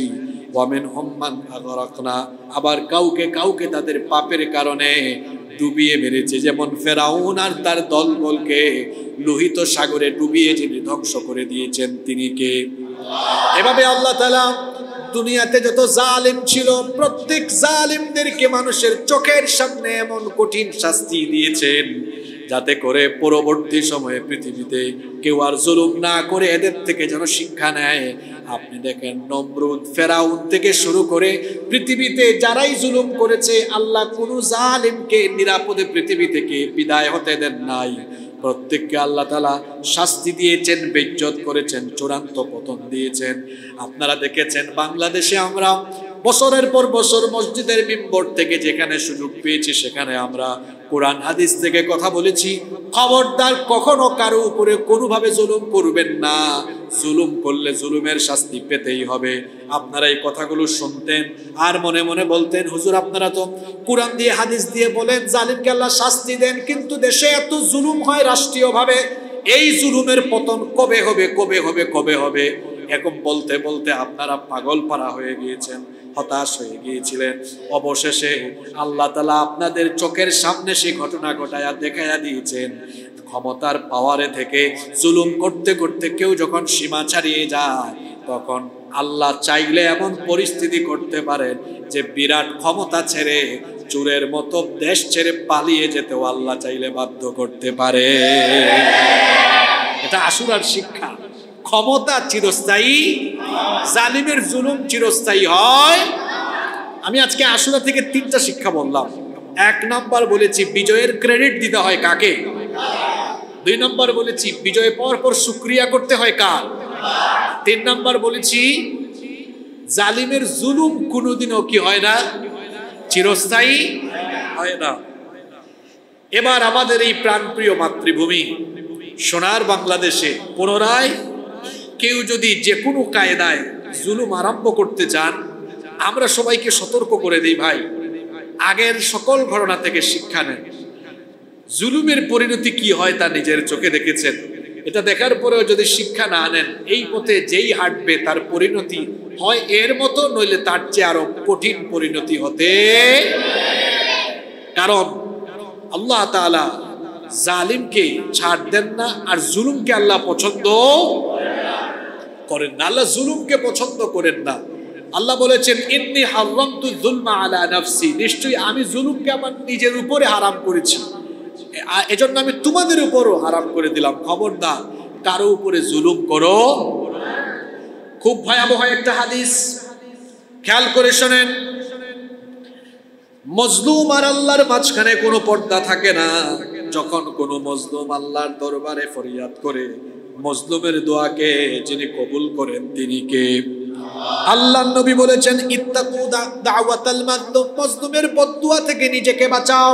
ওয়া ইন কানা কাফিরান, মজলুম যদি কাফির হয়, ফা ইন্নাহু লাইসা দুনাহা হিজাব, মজলুম যদি কাফের হয়, শুনে রাখো ওই কাফির মজলুম আর আল্লাহর মাঝখানে কোনো পর্দা থাকে না। কথাটা খেয়াল করে শোনেন। কোনো মজলুম যদি কাফির হয় আর জালিম যদি মুসলমান হয়, খেয়াল করে শোনেন, মজলুম যদি কাফির হয় আর জালিম যদি মুসলমান হয়, মনে রাখবেন জালিম যদি মুসলমান হয় আর কাফির যদি মজলুম হয়, তখন আল্লাহ তাআলা ওই জালিম মুসলমানের পক্ষে থাকবেন না, আল্লাহ তাআলা মজলুম কাফেরের পক্ষে চলে যাবেন। তার কারণ হলো বিষয়টা মুসলিম আর অমুসলিমের নয়, বিষয়টা হলো জালিম আর মজলুমের। যেই দিকেই মজলুম থাকবে, মজলুমের উপরে আল্লাহর সাহায্য আসবে। এটা আল্লাহর সুন্নাত, এটা আল্লাহর সুন্নাত। এজন্য কোনো মুসলমানও যদি জালিম হয় আর কোনো কাফের যদি মজলুম হয়, আল্লাহ কার পক্ষে? কার পক্ষে?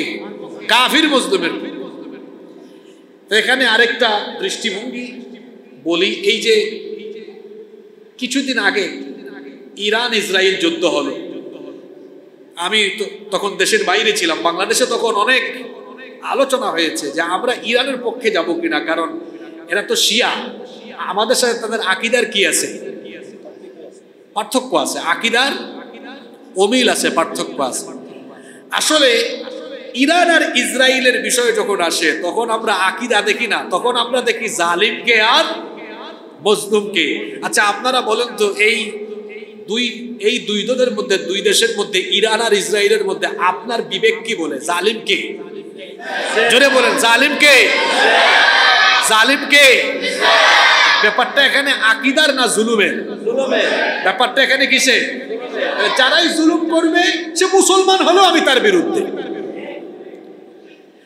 আল্লাহ নবী বলেছেন উনসুর আখাকা যালিমান আও মাজলুমা। খেয়াল করে হাদিসটা শুনেন, তুমি তোমার ভাইকে সাহায্য করো, জালিম হলেও সাহায্য করো, মজলুম হলেও।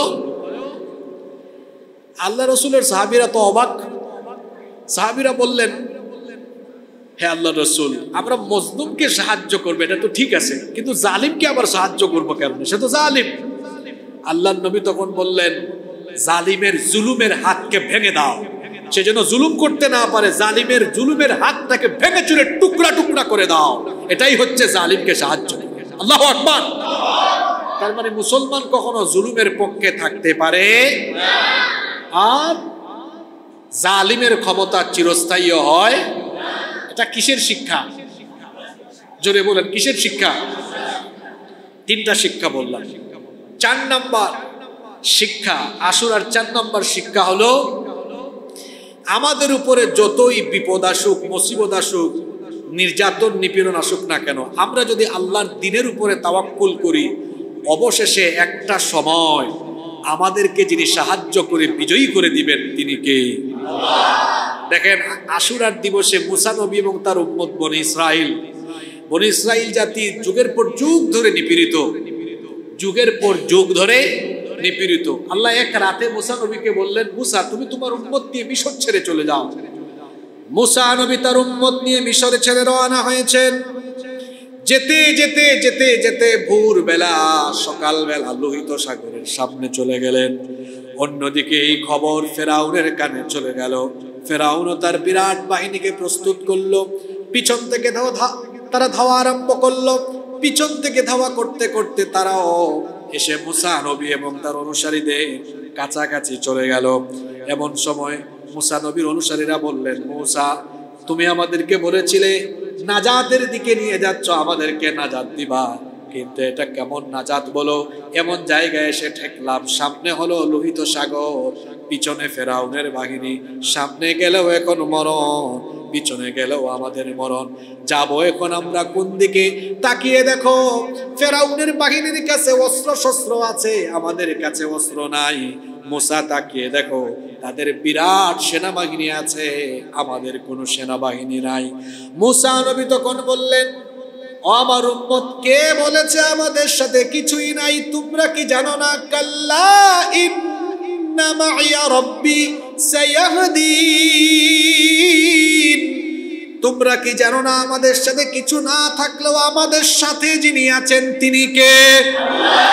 আল্লাহ যার সাথে আছেন তাদের শক্তি কম না বেশি? এমন এক বিপর্যয়মূলক পরিস্থিতিতে মুসা নবীর জবান থেকে যখন এই কথা বের হলো, আল্লাহ বললেন, মুসা তোমার ঈমান দেখে আমি বড় খুশি হয়েছি। এত বড় মুসিবত, সামনে মৃত্যু, পিছনে মৃত্যু দেখেও এরপরেও তুমি আমার উপর তাওয়াক্কুল করেছো, আমি খুশি হয়ে গেলাম। মুসা রে, তোমার আর তোমার উম্মতের জন্য কোনো টেনশন নাই, আমি ব্যবস্থা করে দিব, নাজাতের পথ দেখায় দেব। মুসা তোমার হাতে এটা কি? মুসা নবী বললেন, এটা হলো লাঠি। আল্লাহ বললেন, আজকে লাঠির কারিশমা সবাই দেখবে, লাঠি দিয়ে আঘাত করো। তিনি যখন আঘাত করলেন, বনি ইসরাইলের মোট 12টা গোত্র ছিল। কয়টা গোত্র? 12টা গোত্র ছিল। মুসা নবী যখন লাঠি দিয়ে আঘাত করলেন, একটা আর দুইটা নয়, লোহিত সাগরের মাঝখান দিয়ে 12টা গোত্রের জন্য, তারা যেন সাগর পাস হয়ে যেতে পারে, 12টি গোত্রের জন্য আল্লাহ তাআলা 12টা রাস্তা তৈরি করে দিলেন। মুসা নবী চলে গেলেন তার দলবল নিয়ে। এটা কোন দিনের কাহিনী বলছি? জোরে বলেন, কোন দিন? শিক্ষা নেন, বিপদ আসবে, আস্তে আস্তে এমন মনে হবে আহারে আর আমরা বাঁচবো না, হয়তো এবার জালিমের হাতে শেষ। এই সময় আপনি হতাশ হবেন না, কারণ মুসলমান এমন জাতি, শেষ হতে হতে আবারও মাথা উঁচু করে দাঁড়িয়ে যাওয়া জাতির নাম হলো মুসলমান জাতি।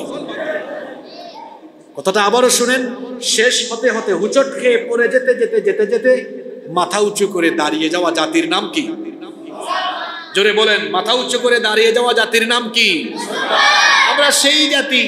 আমাদের পূর্বপুরুষদেরকে কয়লার মধ্যে চিৎ করে শোয়া দেখানো হয়েছে, দেখছো? ঈমান আনলে এদের মতো পরিস্থিতি হবে।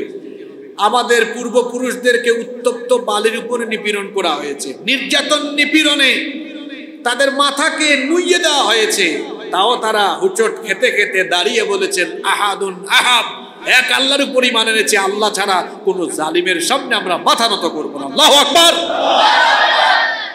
আশুরার শিক্ষা হলো, যতই জুলুম আসুক, নির্যাতন আসুক, বিপদে মুসিবতে কখনো হতাশ হওয়া যাবে না, কারণ মুমিনকে সাহায্য করবেন এই ওয়াদাটা কার? এই ওয়াদাটা কার? ওয়ালা তাহিনু ওয়ালা তাহজানু ওয়া আনতুমুল আ'লাউনা ইন কুনতুম মুমিনিন। তোমাদের জন্য কোনো ভয় নেই, চিন্তা নেই, যদি মুমিন হও বিজয় দান করে দিবেন কে? গুরুত্বপূর্ণ 4টা শিক্ষা বললাম আশুরার। 1 নাম্বার বলেছি, বিজয়ের সম্পূর্ণ ক্রেডিট দিতে হবে কাকে? 2 নাম্বার, শুকরিয়া করতে হয় কার? 3 নাম্বার, জালিম হওয়া যাবে না, কারণ জালিম টিকে থাকে না, জালিমকে ধ্বংস করে দেন কে? এটা আশুরার শিক্ষা। 4 নাম্বার শিক্ষা হলো, মুসলমান ইমানদারদের উপরে যতই বিপদ আসুক, মুসিবত আসুক, আমরা ধৈর্য হারা হব না, আমরা হতাশ হব না, কারণ মুসলমানদের জন্য যার সাহায্য অবধারিত তিনি কে? সম্মানিত উপস্থিতি, আমাকে বিষয় দেওয়া হয়েছে আশুরার তাৎপর্য ও শিক্ষা এবং কারবালার তাৎপর্য ও শিক্ষা। আমি বলেছি 2টি ঘটনাই এই মুহররমের 10 তারিখের সাথে সম্পর্কিত। আমরা এতক্ষণ আশুরা কেন্দ্রিক কথাবার্তা বললাম, এবার আমরা কারবালা বিষয়ে কিছু কথা বলে কারবালার থেকে আমাদের জন্য কি কি শিক্ষা আছে সেই বিষয়ে আমরা আলোচনা করব ইনশাআল্লাহ। নাকি বিরক্ত লাগতেছে আপনাদের? 15-20 মিনিট থাকা যাবে তো? হ্যাঁ, ইনশাআল্লাহর আওয়াজ তো ছোট হয়ে গেল। ওনাদের জন্য কি খাবার দাবারের ব্যবস্থা আছে খতিব সাহেব? তাহলে তো চিন্তার কারণ নাই, প্রধান অতিথি বাকি আছে এখন, বুঝছেন? মানে আলোচনার পরে আপনাদের জন্য খাবার দাবারেরও ব্যবস্থা আছে ইনশাআল্লাহ। সম্মানিত উপস্থিতি, কারবালা এটি হচ্ছে একটা জায়গার নাম। কারবালা কিসের নাম? এই হৃদয় বিদারক ঘটনাটি ঘটেছে কারবালা নামক জায়গায়, এজন্য ঘটনাটিকে বলা হয় কারবালার ঘটনা। কারবালার ঘটনা এটি উম্মতের জন্য একটি হৃদয় বিদারক ঘটনা। কতটা হৃদয় বিদারক ঘটনা চিন্তা করেন। নবী করিম সাল্লাল্লাহু আলাইহি ওয়াসাল্লামের প্রিয়তম নাতি ইমাম হুসাইন রাদিয়াল্লাহু আনহুকে তার গোটা পরিবার সহ সপরিবারে ইরাকের এই কারবালা নামক জায়গায় এই উম্মতেরই কিছু মানুষ নির্মম এবং নিষ্ঠুরভাবে শহীদ করে দিয়েছে। বিষয়টা চিন্তা করেন, কতটা বেদনা বিধু, কতটা হৃদয় বিদারক যে এই নবীর নাতিকে এই নবীর উম্মতের কিছু মানুষরা নিজের হাতে খুন করেছে। এর চাইতে কষ্টে, এর চাইতে বেদনা বিষয় আমাদের জন্য আর কি হতে পারে? এই ঘটনাটি ঘটেছে নবী করিম সাল্লাল্লাহু আলাইহি ওয়াসাল্লামের ওফাতের 50 বছর পরে। কত বছর পরে? সবাই বলেন, কত বছর পরে? ঘটনাটি ঘটেছে 61 হিজরির 10ই মুহররম।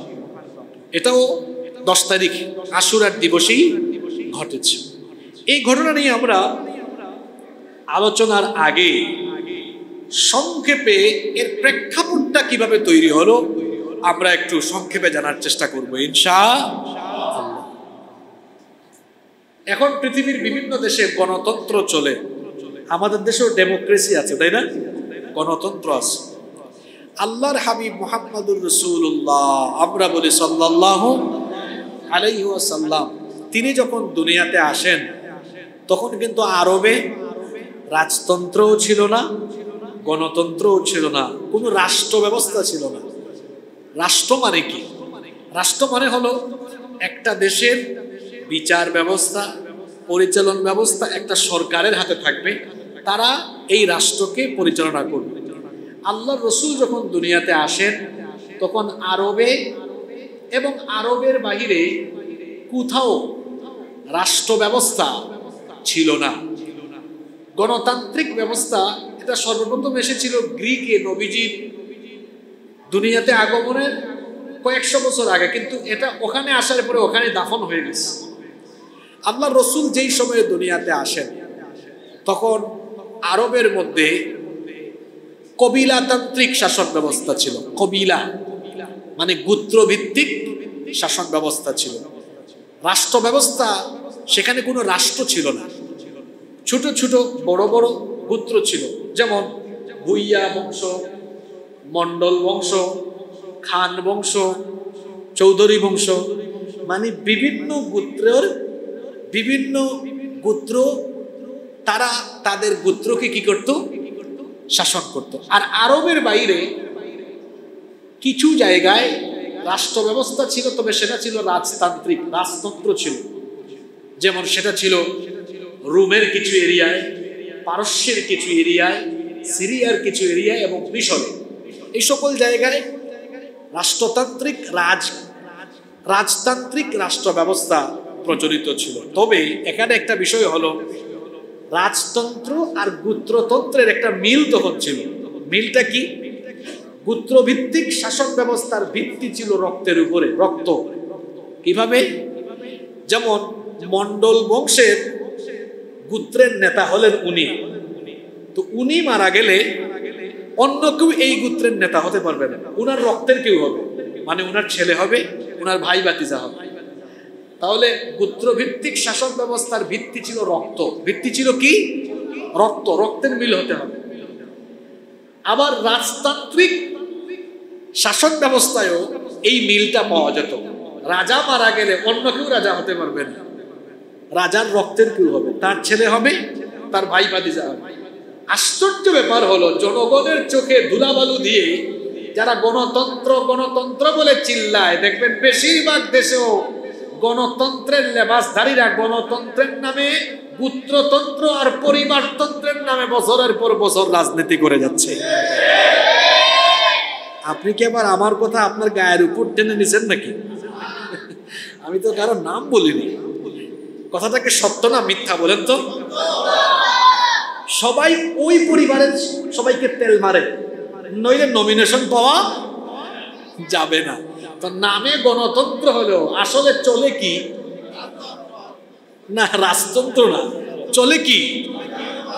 আর আপনার কথাও ঠিক আছে, পরিবারতন্ত্রের নামে আবার ওখানে একটু ফ্লেভার পাওয়া যায় রাজতন্ত্রের। ফ্লেভারটা কেমন? মানে বক্তব্যের শুরুতেই ৩-৪ মিনিট ওনাদের চামচামি বা তেলমূলক বক্তব্য না দিলে পদবি ঠিকঠাক মতো পাওয়া যায় না। ঠিক না বেঠিক? যুবক ভাইদেরকে বলবো, আমিও যেহেতু যুবক মানুষ, যুবকদেরকে বলি, ভাই এই যৌবনের কদর করেন। মোটর সাইকেল নিয়ে এলাকার পাতি নেতাদের সামনে পিছনে শুডাউন দিয়ে তার চামচামি করার জন্য আপনার যৌবন দেওয়া হয় নাই। কারো চামচা হয়ে যৌবনকাল কাটাবেন না। এই যৌবনকাল কাটাবেন জ্ঞান গবেষণায়। আর এই যৌবনকালের শক্তি সামর্থ্য কোনো নেতার গুলামি করে আর মানব রচিত কোনো প্রতিষ্ঠা নয়, বরং আল্লাহর জমিনে আল্লাহর দ্বীন কায়েম প্রতিষ্ঠার আন্দোলনে এই যৌবনকালকে আমরা বিনিয়োগ করব। ঠিক না? বলেন ইনশাআল্লাহ।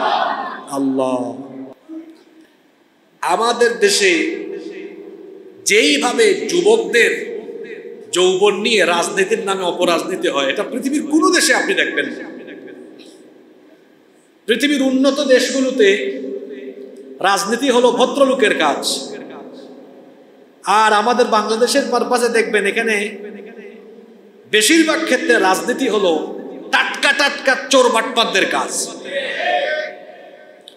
আমাদের দেশে যে নোংরা অপরিচ্ছন্ন রাজনীতি চলে, এটার অবসান না ঘটলে আরো শত শত বছর যাবে আমাদের দেশ উন্নত হতে পারবে।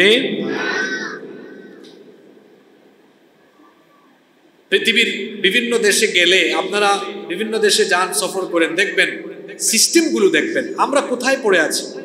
এই যে একটু আগে এখনই একটা রিক্সা হর্ন বাজায় গেল, দিয়ে গেছে না ক্রিং ক্রিং, এই যে 10 সেকেন্ডও হয় না।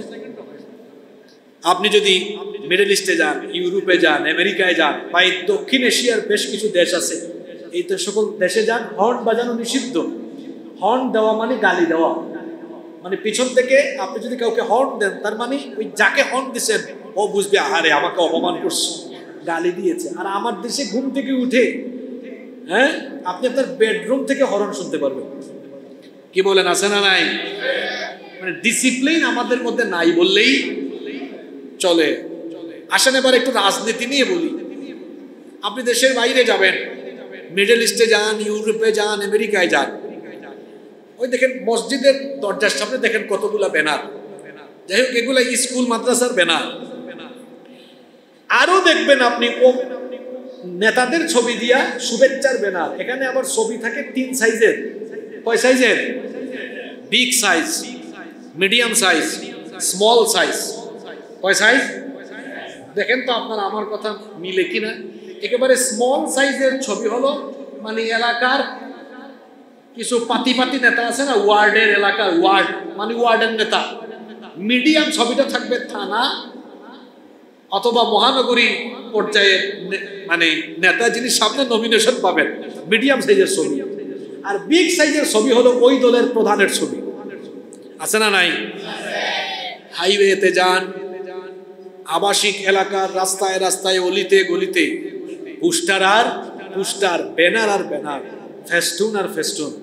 বলেন তো পৃথিবীর উন্নত দেশগুলোতে সফর করলেন আপনি যখন করবেন, এগুলো দেখবেন? এগুলো দেখা যায়? ভুলেও দেখা যায় না। আমি গত 2 সপ্তাহ মালয়েশিয়াতে ছিলাম। প্রায় 4টা স্টেট, মালয়েশিয়াতে 14টা প্রভিন্স আছে, 14টা রাজ্য তাদের। 4টা রাজ্যের বিভিন্ন জায়গায় ঘুরলাম। তো আমি আসার আগে ওখানে প্রবাসী ভাইদের সাথে, বাংলাদেশি কমিউনিটিদের সাথে কিছু প্রোগ্রাম ছিল। জিজ্ঞেস করলাম, ভাই আপনাদের দেশে আসলাম অনেকদিন হয়েছে, কোনো নেতার একটা ব্যানার ফেস্টুন দেখলাম না। আমারই উত্তর দিয়েছে, যদি কেউ এখানে ব্যানার টানাইতে যায় পুলিশ একদম লাল করে ফেলবে। কি করে ফেলবে? কোথাও কোনো পোস্টার নাই, ব্যানার নাই, কিছু নাই। আমি তখন ভাবলাম, আমাদের দেশে যারা রাজনীতি করে রাষ্ট্র ক্ষমতায় যায়, এরাও তো মাঝে মাঝে বিদেশ সফরে যায় কি যায় না? কার টাকায় যায়? কার টাকায় যায়? জনগণের টাকায় যায়। যেতে পারে, ঠিক আছে, যাওয়ার পরে ভালো কোনো শিক্ষা তো নিয়ে আসে না। এই যে গেল, এগুলো নিজের চোখের সামনে দেখলো, এই শিক্ষাগুলো নিয়ে এসে আগে তো নিজের কর্মী, নিজের দলের যারা আছে এদেরকে ডিসিপ্লিন শেখাতে পারে। শোনো, আমার নামে কোনো ব্যানার ট্যানার দিও না, তোমরাও এগুলো করিও না, কারণ আমরা একটা পরিচ্ছন্ন দেশ বানাতে চাই। এজন্য আমি আফসোস করে বলি যে যারা নিজেদের এবং নিজেদের দলের নেতা কর্মীদেরকে পরিচ্ছন্নতা শেখাতে পারে না, এই সকল অপরিচ্ছন্ন নোংরা নেতা কর্মী আর এই সকল অপরিচ্ছন্ন রাজনীতিবিদদের রাজনীতি দিয়ে কখনো একটা পরিচ্ছন্ন দেশ নির্মাণ করা সম্ভব কোনোদিনও হবে না। কারণ দেশের বাইরে যারা শিক্ষা নিয়ে আসতে পারে। সম্মানিত উপস্থিতি, আমি বলছিলাম নবীজি যেই সময়ে পৃথিবীতে এসেছেন তখন আরবের মধ্যে ছিল গোত্রতান্ত্রিক শাসন ব্যবস্থা। কি তান্ত্রিক? গোত্রতান্ত্রিক। বিভিন্ন গোত্র ছিল, আর ওই গোত্রের এক একজন গোত্রের এক একজন লিডার থাকতো, নেতা থাকতো। সে যা বলতো তাই। এই উঠো, সবাই উঠছে। বসো, বসছে। ওরে মারো, মারছে। থামো, থামছে। দখল করো, করছে। কেটে ফেলো, কেটে ফেলছে। মেরে ফেলো, মেরে ফেলেছে। অর্থাৎ নেতা যাই বলবে গোত্রের সবাই তাই মানবে। আশ্চর্যের ব্যাপার হলো এখানে নেতার কথা ছাড়া বাকি কারো কথার কোনো দাম নাই। অর্থাৎ গোত্রের নেতাই সব, বাকি সবাই হলো এখানে দাসের মতো, চাকরের মতো, যা বলবে তাই শুনতে বাধ্য হবে। আল্লাহ রসুল এটা দেখছেন। আল্লাহ রসুল সাল্লাল্লাহু আলাইহি ওয়াসাল্লাম আমাদেরকে যেমন একটি দিন দিয়ে গিয়েছেন, ঠিক তেমনি ভাবে আল্লাহর নবী রাষ্ট্র ব্যবস্থা উপহার দিলেন। এমন ভাবে একটা অভিনব রাষ্ট্র ব্যবস্থা, অভিনব রাষ্ট্র ব্যবস্থার পদ্ধতি দিয়ে গেলেন, যা আরবে এর আগে ছিল না, পৃথিবীতেও এর আগে ছিল না। তিনি কুরআন ভিত্তিক এমন একটি রাষ্ট্র ব্যবস্থা প্রতিষ্ঠা করলেন যেখানে যেখানে শুধুমাত্র বংশ বড় হলেই রাষ্ট্রের বিভিন্ন জায়গায় গিয়ে নেতৃত্ব দেওয়া যাবে না, বরং যোগ্যতার ভিত্তিতে, তাকওয়ার ভিত্তিতে শাসক নির্বাচিত হবে, এমন একটা পদ্ধতি দিয়ে গেলেন। এমনকি এখানে যোগ্যতাই সব। আল্লাহর নবী বললেন, কোনো একজন হাবশী গোলামও যদি তোমাদের আমির হয় তাহলে বাকিদের উচিত হবে তার আনুগত্য করা। এমন একটি রাষ্ট্র ব্যবস্থা উপহার দিলেন, যেই রাষ্ট্র ব্যবস্থা স্বৈরতান্ত্রিক নয়, অটোক্রেসি, স্বৈরতান্ত্রিক নয়। সেখানে জনগণ ওপেনলি সমালোচনা করতে পারবে এবং সেটা পরিচালিত হবে ওয়া আমরুহুম শুরা বাইনাহুম, শুরার ভিত্তিতে, পরিচালিত হবে। এই ব্যবস্থায় আল্লাহর নবী ওফাতের আগ পর্যন্ত মদিনার রাষ্ট্রকে পরিচালনা করলেন 10 বছর। কত বছর? দেখেন কারবালার ঘটনা বুঝতে হলে এখান থেকে টান দিতে হবে, যেন কথাগুলো এখান থেকে নিয়ে আসলাম। আল্লাহ রসুল কয় বছর রাষ্ট্র পরিচালনা করলেন? 10 বছর। আল্লাহ রসুল দুনিয়া থেকে যাওয়ার আগে ওফাতের সময় সাহাবীদের কেউ কেউ কামনা করেছিলেন যে নবীজি দুনিয়া থেকে যাওয়ার আগে দেখি কাউকে শাসক হিসাবে মনোনয়ন দিয়ে যান কি যান না, কিন্তু নবীজি কাউকেই শাসক হিসাবে মনোনয়ন দিয়ে গেলেন না। আল্লাহ রসুলের ওফাতের পরে 3 দিন সময় লাগলো নতুন একজন শাসক ঠিক করতে। সাহাবায়ে কেরামের পরামর্শের ভিত্তিতে নতুন খলিফা নির্বাচিত হলেন। আমরা সবাই তার নাম জানি, আবু বকর সিদ্দিক রাদিয়াল্লাহু আনহু। আবু বকর সিদ্দিক রাদিয়াল্লাহু আনহু তিনি জীবিত থাকাকালীন সাহাবীদের সাথে পরামর্শ করে ওমর রাদিয়াল্লাহু আনহুকে পরবর্তী শাসক হিসাবে মনোনয়ন দিয়ে যান। এরপরে ওমর রাদিয়াল্লাহু আনহু 13 থেকে 23 হিজরি মোট 10 বছর রাষ্ট্র পরিচালনা করলেন। ওমর রাদিয়াল্লাহু আনহুর ইন্তেকালের আগে তিনি 6 জনের একটা কমিটি গঠন করে দিয়েছিলেন। কয় জনের? এই 6 জন ওমর রাদিয়াল্লাহু আনহুর ওফাতের পরে পরামর্শ করে জনগণের সাথে উসমান বিন আফফান রাদিয়াল্লাহু আনহুকে খলিফা হিসাবে মনোনীত করলেন। হযরত ওসমান রাদিয়াল্লাহু আনহুর সময়ে কিছু বিদ্রোহীরা বের হলো এবং এরাই কিন্তু ওসমান রাদিয়াল্লাহু আনহুকে হত্যা করেছিল। ওসমান রাদিয়াল্লাহু আনহু হত্যাকাণ্ডের পরেই কিন্তু মূল সমস্যা শুরু হয়ে যাচ্ছে। মনোযোগ আছে আপনাদের? খেয়াল করে শুনেন, এখন সমস্যা শুরু। ওসমান রাদিয়াল্লাহু আনহুর হত্যাকাণ্ডের পরে এবার হযরত আলী রাদিয়াল্লাহু আনহু খলিফা হলেন। কে খলিফা হলেন? আলী রাদিয়াল্লাহু। ওদিকে মুআবিয়া রাদিয়াল্লাহু আনহু তিনি তখন ছিলেন সিরিয়ার গভর্নর। তিনি ওই দিক থেকে চাপ দিলেন ওসমান রাদিয়াল্লাহু আনহুর হত্যাকাণ্ডের বিচার করতে হবে।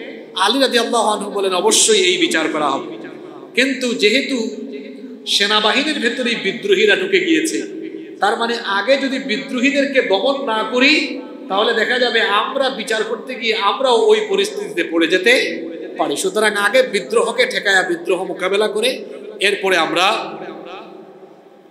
ওসমান রাদিয়াল্লাহু আনহু হত্যাকাণ্ডের বিচার করব। এই ঘটনাকে কেন্দ্র করে 2টা পার্ট হয়ে যায়।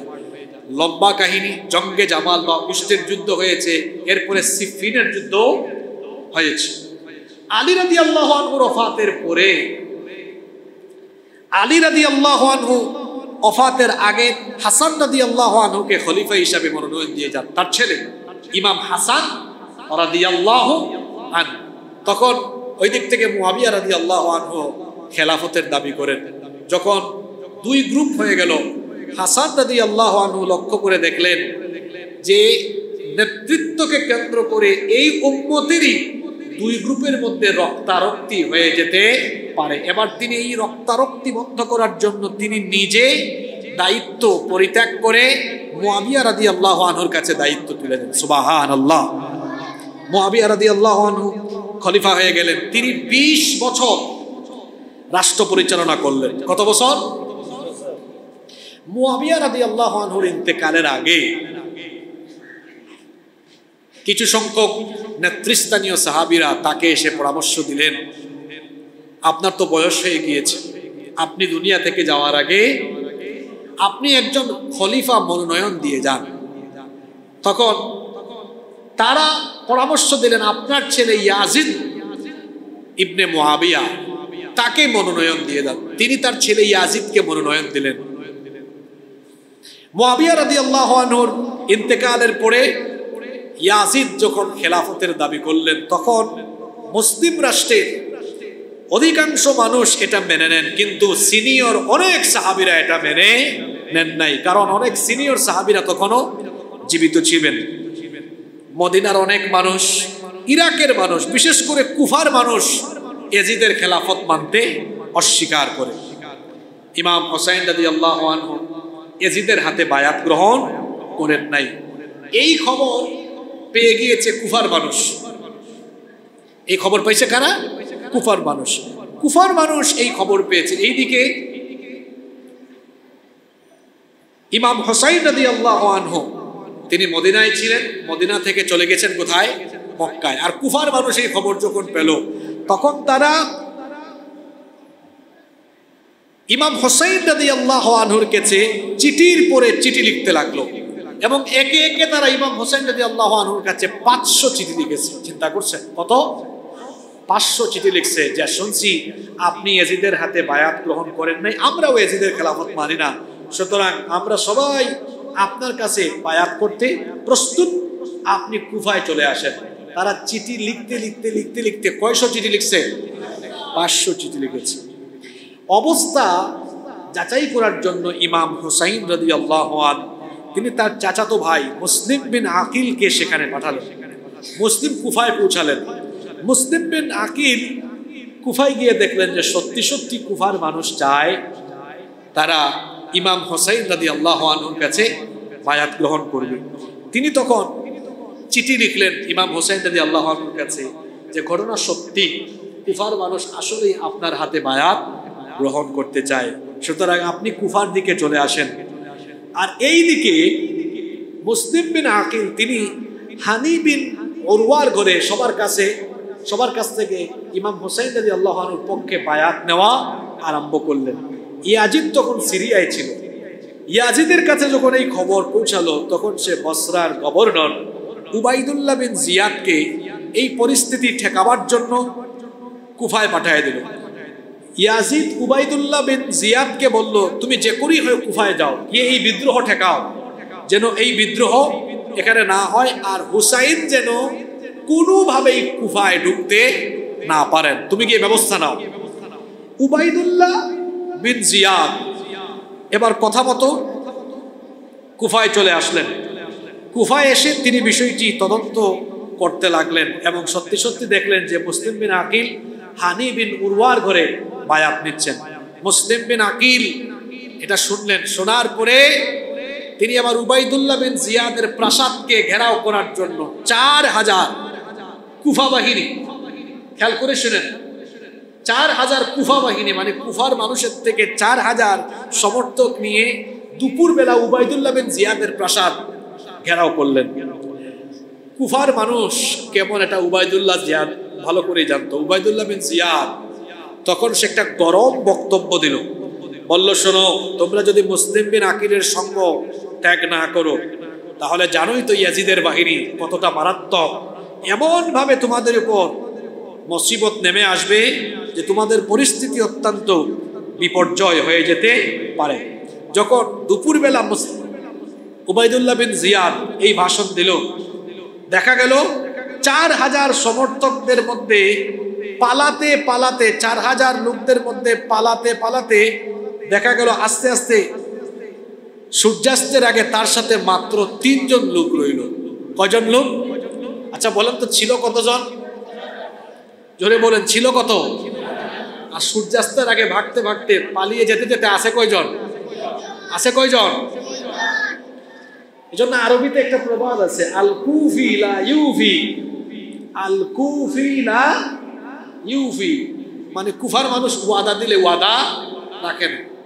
আমরাও মাঝে মাঝে বাংলা ভাষায় ব্যবহার করি একটা কুফা, কুফার মানুষ আসলে কুফা, আল কুফি লা ইউফি, কুফার মানুষ কথা দিয়ে কথা রাখে না। কথা দিয়ে যদি কথা রাখতো তাহলে 4000 লোক বায়াত গ্রহণ করে 4000ই থাকতো, কিন্তু ভাগতে ভাগতে আছে কয়জন? জোরে বলেন, কয়জন? কিন্তু কি দুর্ভাগ্য, সূর্যাস্তের পরে দেখা গেল ওই ডানে বামে 3 জনও আছে, শুধু একজন। সে একজনের নাম কি? মুসলিম বিন আকিল। উবাইদুল্লাহ বিন জিয়াদ মুসলিম বিন আকিলকে গ্রেফতার করার আদেশ দিল। এবার তাকে গ্রেফতার করে মৃত্যুদণ্ডের আদেশ দেওয়া হলো। মুসলিম বিন আকিল বললেন, আমাকে মৃত্যুদণ্ড দেওয়ার আগে আমার শেষ ইচ্ছা আছে, এটা পূরণ করার সুযোগ দাও। কি সেই শেষ ইচ্ছা? হলো আমি হুসাইন রাদিয়াল্লাহু আনহুর কাছে একটা চিঠি লিখতে চাই। এবার তিনি ইমাম হুসাইন রাদিয়াল্লাহু আনহুর কাছে চিঠি লিখেছেন যে কুফার মানুষ আসলে কুফা, এরা আমার সাথেই ওয়াদা ভঙ্গ করেছে, আপনি আসলে আপনার সাথে ওয়াদা ভঙ্গ করবে, সুতরাং আপনি কুফার দিকে রওনা করলেও পথ থেকে ফিরে যান। আপনারা জানেন কিছুক্ষণ আগে আমি বলেছি মুসলিম বিন আকিল কিন্তু এর আগেও একটা চিঠি লিখেছিলেন আসার পরে যে সব ঠিক আছে, আপনি চলে আসেন। আর আজকে কি চিঠি লিখলেন? রওনা দিয়ে যদি চলে আসেন, আমার চিঠি পাওয়া মাত্রই পথ থেকে ফিরে যান। এবার উবাইদুল্লাহ বিন জিয়াদ মৃত্যুদণ্ড কায়েম করলো। মুসলিম বিন আকিলকে জিলহজ মাসের 9 তারিখ আরাফার দিবসে মৃত্যুদণ্ড দেওয়া হলো। আর আগের যে চিঠিটা দেওয়া হয়েছিল ওই চিঠির উপর ভিত্তি করে ইমাম হুসাইন রাদিয়াল্লাহু আনহু রওনা করেছেন। রওনা করে জিলহজ মাসের 8 তারিখে তিনি 8 তারিখেই রওনা দিয়েছিলেন ওই আগের চিঠিটা পেয়ে। তিনি যখন রওনা দিয়েছেন তখন অনেক প্রবীণ সাহাবীরা ইমাম হুসাইন রাদিয়াল্লাহু আনহুকে বাধা দিয়েছিলেন, যেমন আব্দুল্লাহ ইবনে আব্বাস রাদিয়াল্লাহু আনহুমা, আব্দুল্লাহ ইবনে ওমর রাদিয়াল্লাহু আনহুমা, আব্দুল্লাহ ইবনে জুবাইর, আব্দুল্লাহ বিন আমর, এইরকম রাদিয়াল্লাহু আনহু অনেক বড় মাপের সাহাবীরা ইমাম হুসাইন রাদিয়াল্লাহু আনহুকে বাধা দিয়েছেন যে আপনি কুফার দিকে যাবেন না, কারণ আপনার বাবা হযরত আলী রাদিয়াল্লাহু আনহুর সাথে ও কুফার মানুষ, তারা কথা দিয়ে কথা রাখে নাই, এটা তাদের আগের স্বভাব, আপনি যাবেন না, আপনি গেলে আপনার বাবার সাথে এরা যা করেছে আপনার সাথে ওরা তা করবে।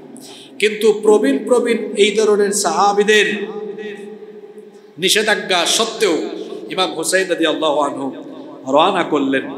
ইমাম হুসাইন রাদিয়াল্লাহু আনহু রওনা করেছেন। যখন তিনি ইরাকের কারবালা নামক জায়গায় গেলেন তখন ওই দ্বিতীয় চিঠিটা আসলো, ওই যে ইন্তেকালের আগে মুসলিম বিন আকিল লিখেছিলেন। এই চিঠি পাওয়ার পরে তিনি এবার কুফার পথ ত্যাগ করলেন, কুফার দিকে আর যাবেন না সিদ্ধান্ত নিলেন। কুফার পথ ত্যাগ করে তিনি এবার সিরিয়ার দিকে অগ্রসর হলেন যে আমি সিরিয়ার দিকে যাব, গিয়ে ইয়েজিদের সাথে সরাসরি দেখা করব। কিন্তু প্রতিমধ্যে ইয়েজিদের সৈন্যরা আমর বিন সাআদ, শিমার বিন জুলজাওশান এবং হুসাইন বিন তামিমের নেতৃত্বে কারবালার প্রান্তরে সেই ইমাম হুসাইন রাদিয়াল্লাহু আনহুকে সপরিবারে ঘেরাও করলো। ইমাম হুসাইন রাদিয়াল্লাহু আনহু তখন ইয়াজিদের এই বাহিনীকে 3টা প্রস্তাব দিলেন। কয়টা প্রস্তাব শুনতেছেন নাকি আপনারা? 3টা প্রস্তাব দিলেন।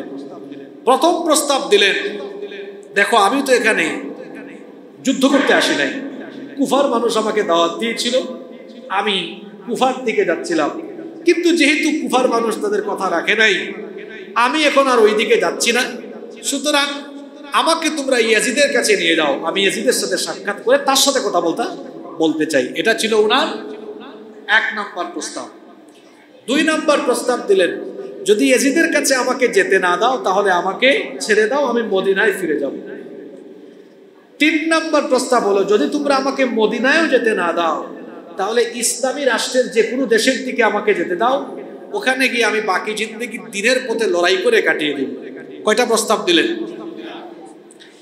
এই 3টা প্রস্তাব যখন দেওয়া হলো, উবাইদুল্লাহ বিন জিয়াদ প্রথম প্রস্তাব মেনে নিতে চাইছিল যে সরাসরি ইয়াজিদের কাছে নিয়ে যাই, কিন্তু শিমার বিন জুলজাওশান সে গিয়ে এই শিমার বিন জুলজাওশান সে গিয়ে উবাইদুল্লাহ বিন জিয়াদকে বলল, লিডার এত বড় সুযোগ পাইছেন হাতের কাছে, সুযোগটা যদি কাজে না লাগান তাহলে কি হয়? হুসাইনের সাথে তার পরিবার আছে, তেমন সৈন্যও নাই, এই সুযোগে যদি আমরা এখানেই তাকে হত্যা করতে পারি তাহলে ইয়াজিদের এই রাষ্ট্রে আমাদের কদর বাড়বে, মূল্যায়ন বাড়বে। এই শিমার বিন জুলজাওশান উবাইদুল্লাহ বিন জিয়াদকে প্ররোচিত করলো। প্ররোচিত হয়ে সেও শিমারের কথায় ঐক্যমত হয়ে এবার ইমাম হুসাইন রাদিয়াল্লাহু আনহু, নবীজির প্রিয়তম নাতি হুসাইন রাদিয়াল্লাহু আনহু এবং তার পরিবার সহ, সেখানে নারীরা এবং দুগ্ধ শিশু পর্যন্ত ছিল, তাদেরকে সেখানে আটকে রাখলো। নদী পর্যন্ত অবরোধ করলো, পানি আনতে দেয় নাই। নির্মম ভাবে তারা একে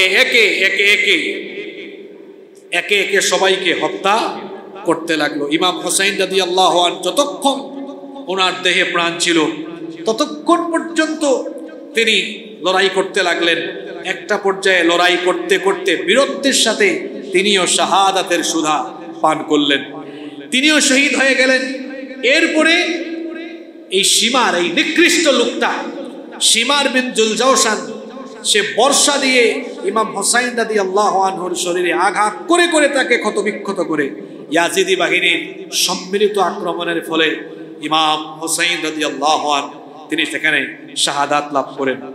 এই সীমার এতটাই নিকৃষ্ট, এক রিওয়ায়াতে এসেছে সে নিজে ইমাম হোসাইন রাদিয়াল্লাহু আনহু নবীজির প্রিয়তম নাতি, যার মাথা থেকে পা পর্যন্ত পুরা শরীরে রাসূলুল্লাহর চুম্বন ছিল। আল্লাহু আকবার। নবীজির খুব মহব্বতের নাতি এই দুইজন, ইমাম হাসান এবং হোসাইন রাদিয়াল্লাহু আনহুমা। নবীজি খুবই মহব্বত করতেন। এদের শরীরের এমন কোনো জায়গা নাই যেখানে নবীজির চুম্বন নাই। নবীজি এত মহব্বত তাদেরকে করেছেন। এই সীমার, নিকৃষ্ট সীমার ইমাম হোসাইন রাদিয়াল্লাহু আনহুর শরীর থেকে মাথাকে আলাদা করে দিয়েছে। তারপরে ইমাম হোসাইন রাদিয়াল্লাহু আনহু এই মাথাকে কুফার গভর্নর উবাইদুল্লাহ বিন জিয়াদের কাছে আনা হয়। এরপরে এই মাথা মুবারককে একটা থালার মধ্যে রেখে উবাইদুল্লাহ সীমার একটা কাঠি দিয়ে যখন এই নাকের মধ্যে খোঁচা দিয়ে নাড়াচাড়া করছিল, আনাস রাদিয়াল্লাহু আনহু উপস্থিত ছিলেন। তিনি বললেন, আমি আর ধৈর্য রাখতে পারলাম না, গিয়ে বললাম, যা করেছো যথেষ্ট করেছো, আর এটা করবে না। তুমি কি জানো যে লাঠি দিয়ে নাকে এবং ঠোঁটে তুমি খোঁচা মারতেছো, ওই নাকে আর ঠোঁটে আমি দেখেছি রাসূলুল্লাহ চুম্বন করেছেন। আল্লাহু আকবার। সম্মানিত উপস্থিতি, এইভাবে করে গোটা পরিবারকে সপরিবারে কারবালার প্রান্তরে নির্মমভাবে, নিষ্ঠুরভাবে ইয়াজিদের বাহিনী হত্যা করেছে। ইয়াজিদ ক্ষমতায় এসে থাকছে মাত্র 4 বছর। 4 বছরের কম। কয় বছর? এই 4 বছর এসে 4টা আকাম করেছে। 4 বছরে কয়টা আকাম করেছে? মানে সবচেয়ে বড় ধরনের আকাম আরো আছে।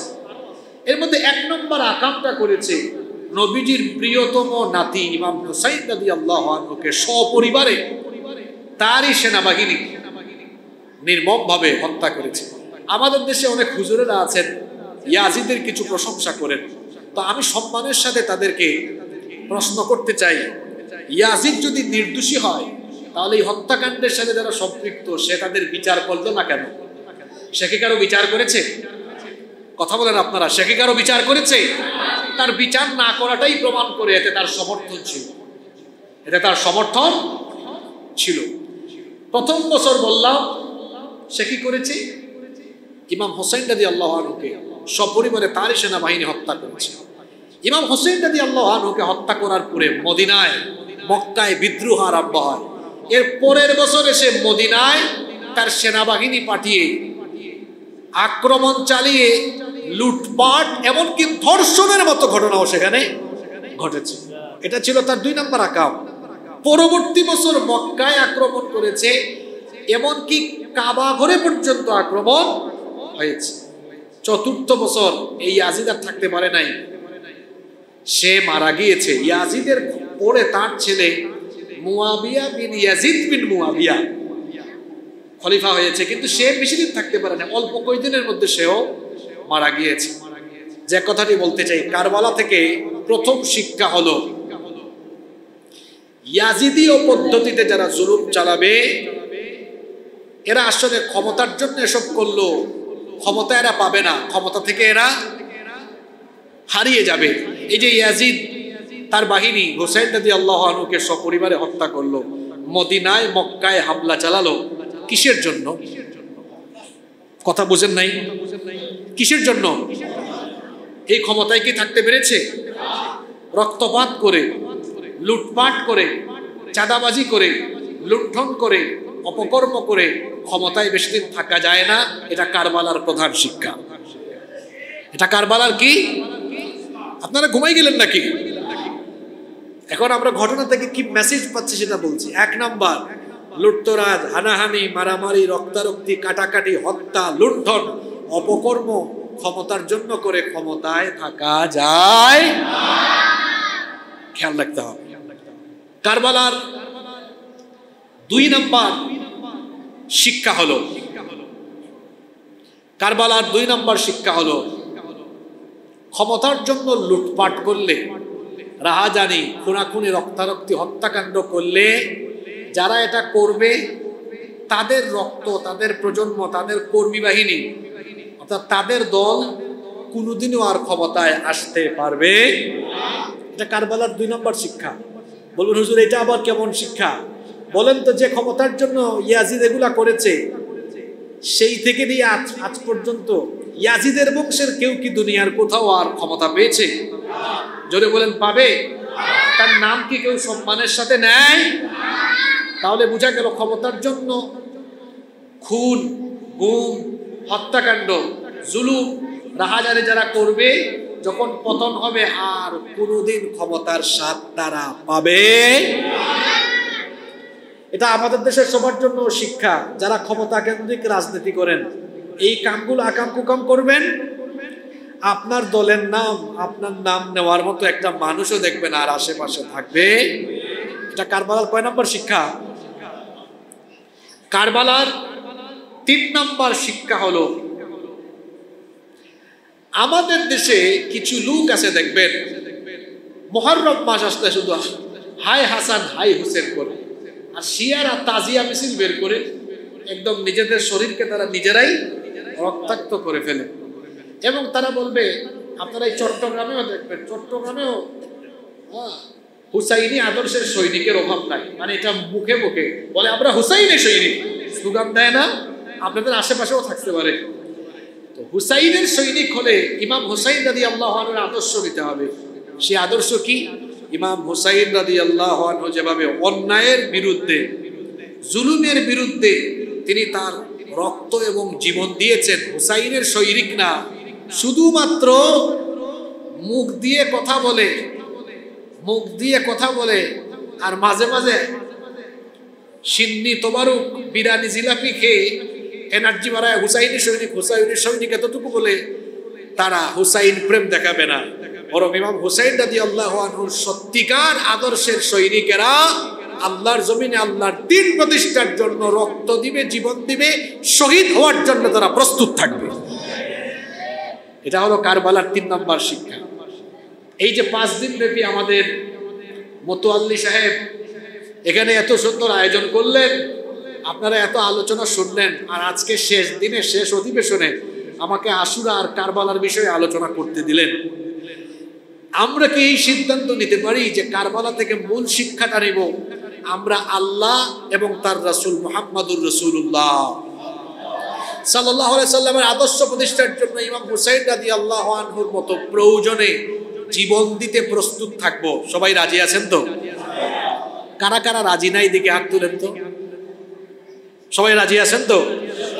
আচ্ছা, আপনারা অনেকক্ষণ ধরে আলোচনা শুনেছেন, আমাকে কি আর 2 মিনিট সময় দিতে পারবেন? 2 মিনিটই বলবো, এরপরে আমরা শেষ করবো।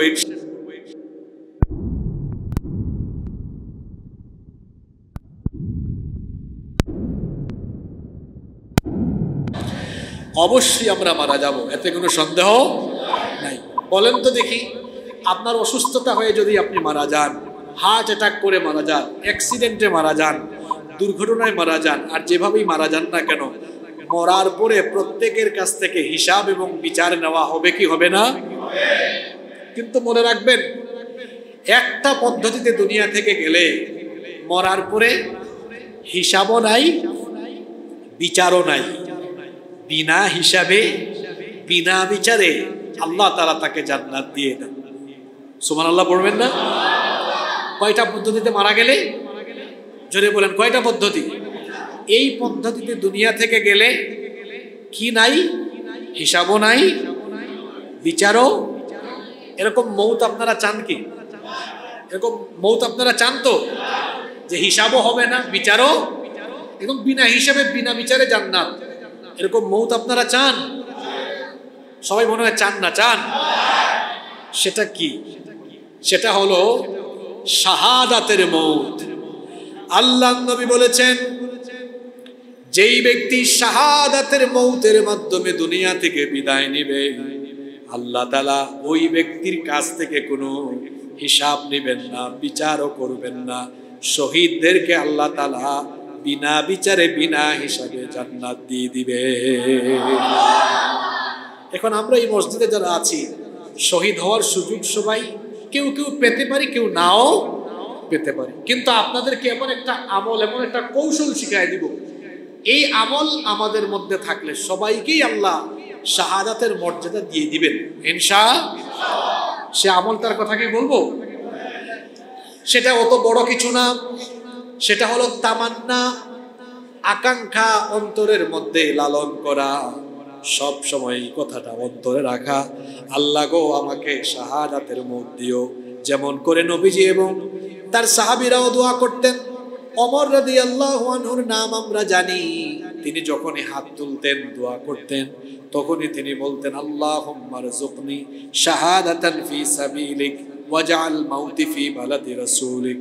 হে আল্লাহ, তুমি ওমরকে রাসূলের শহরে মৃত্যু দিও আর মৃত্যুর সময় শাহাদাতের মৃত্যু দিয়ে দিও। অন্তরের মধ্যে সাহাবীরা শাহাদাতের তামান্না লালন করতেন। তার কারণ হলো আল্লাহর নবী বলেছেন, মান সাআলাল্লাহু শাহাদাতি বিসিদকিন বাল্লাগাহুল্লাহু মানাজিলাশ শুহাদা'i ওয়া ইম্মাতা আলা ফিরাশিহি।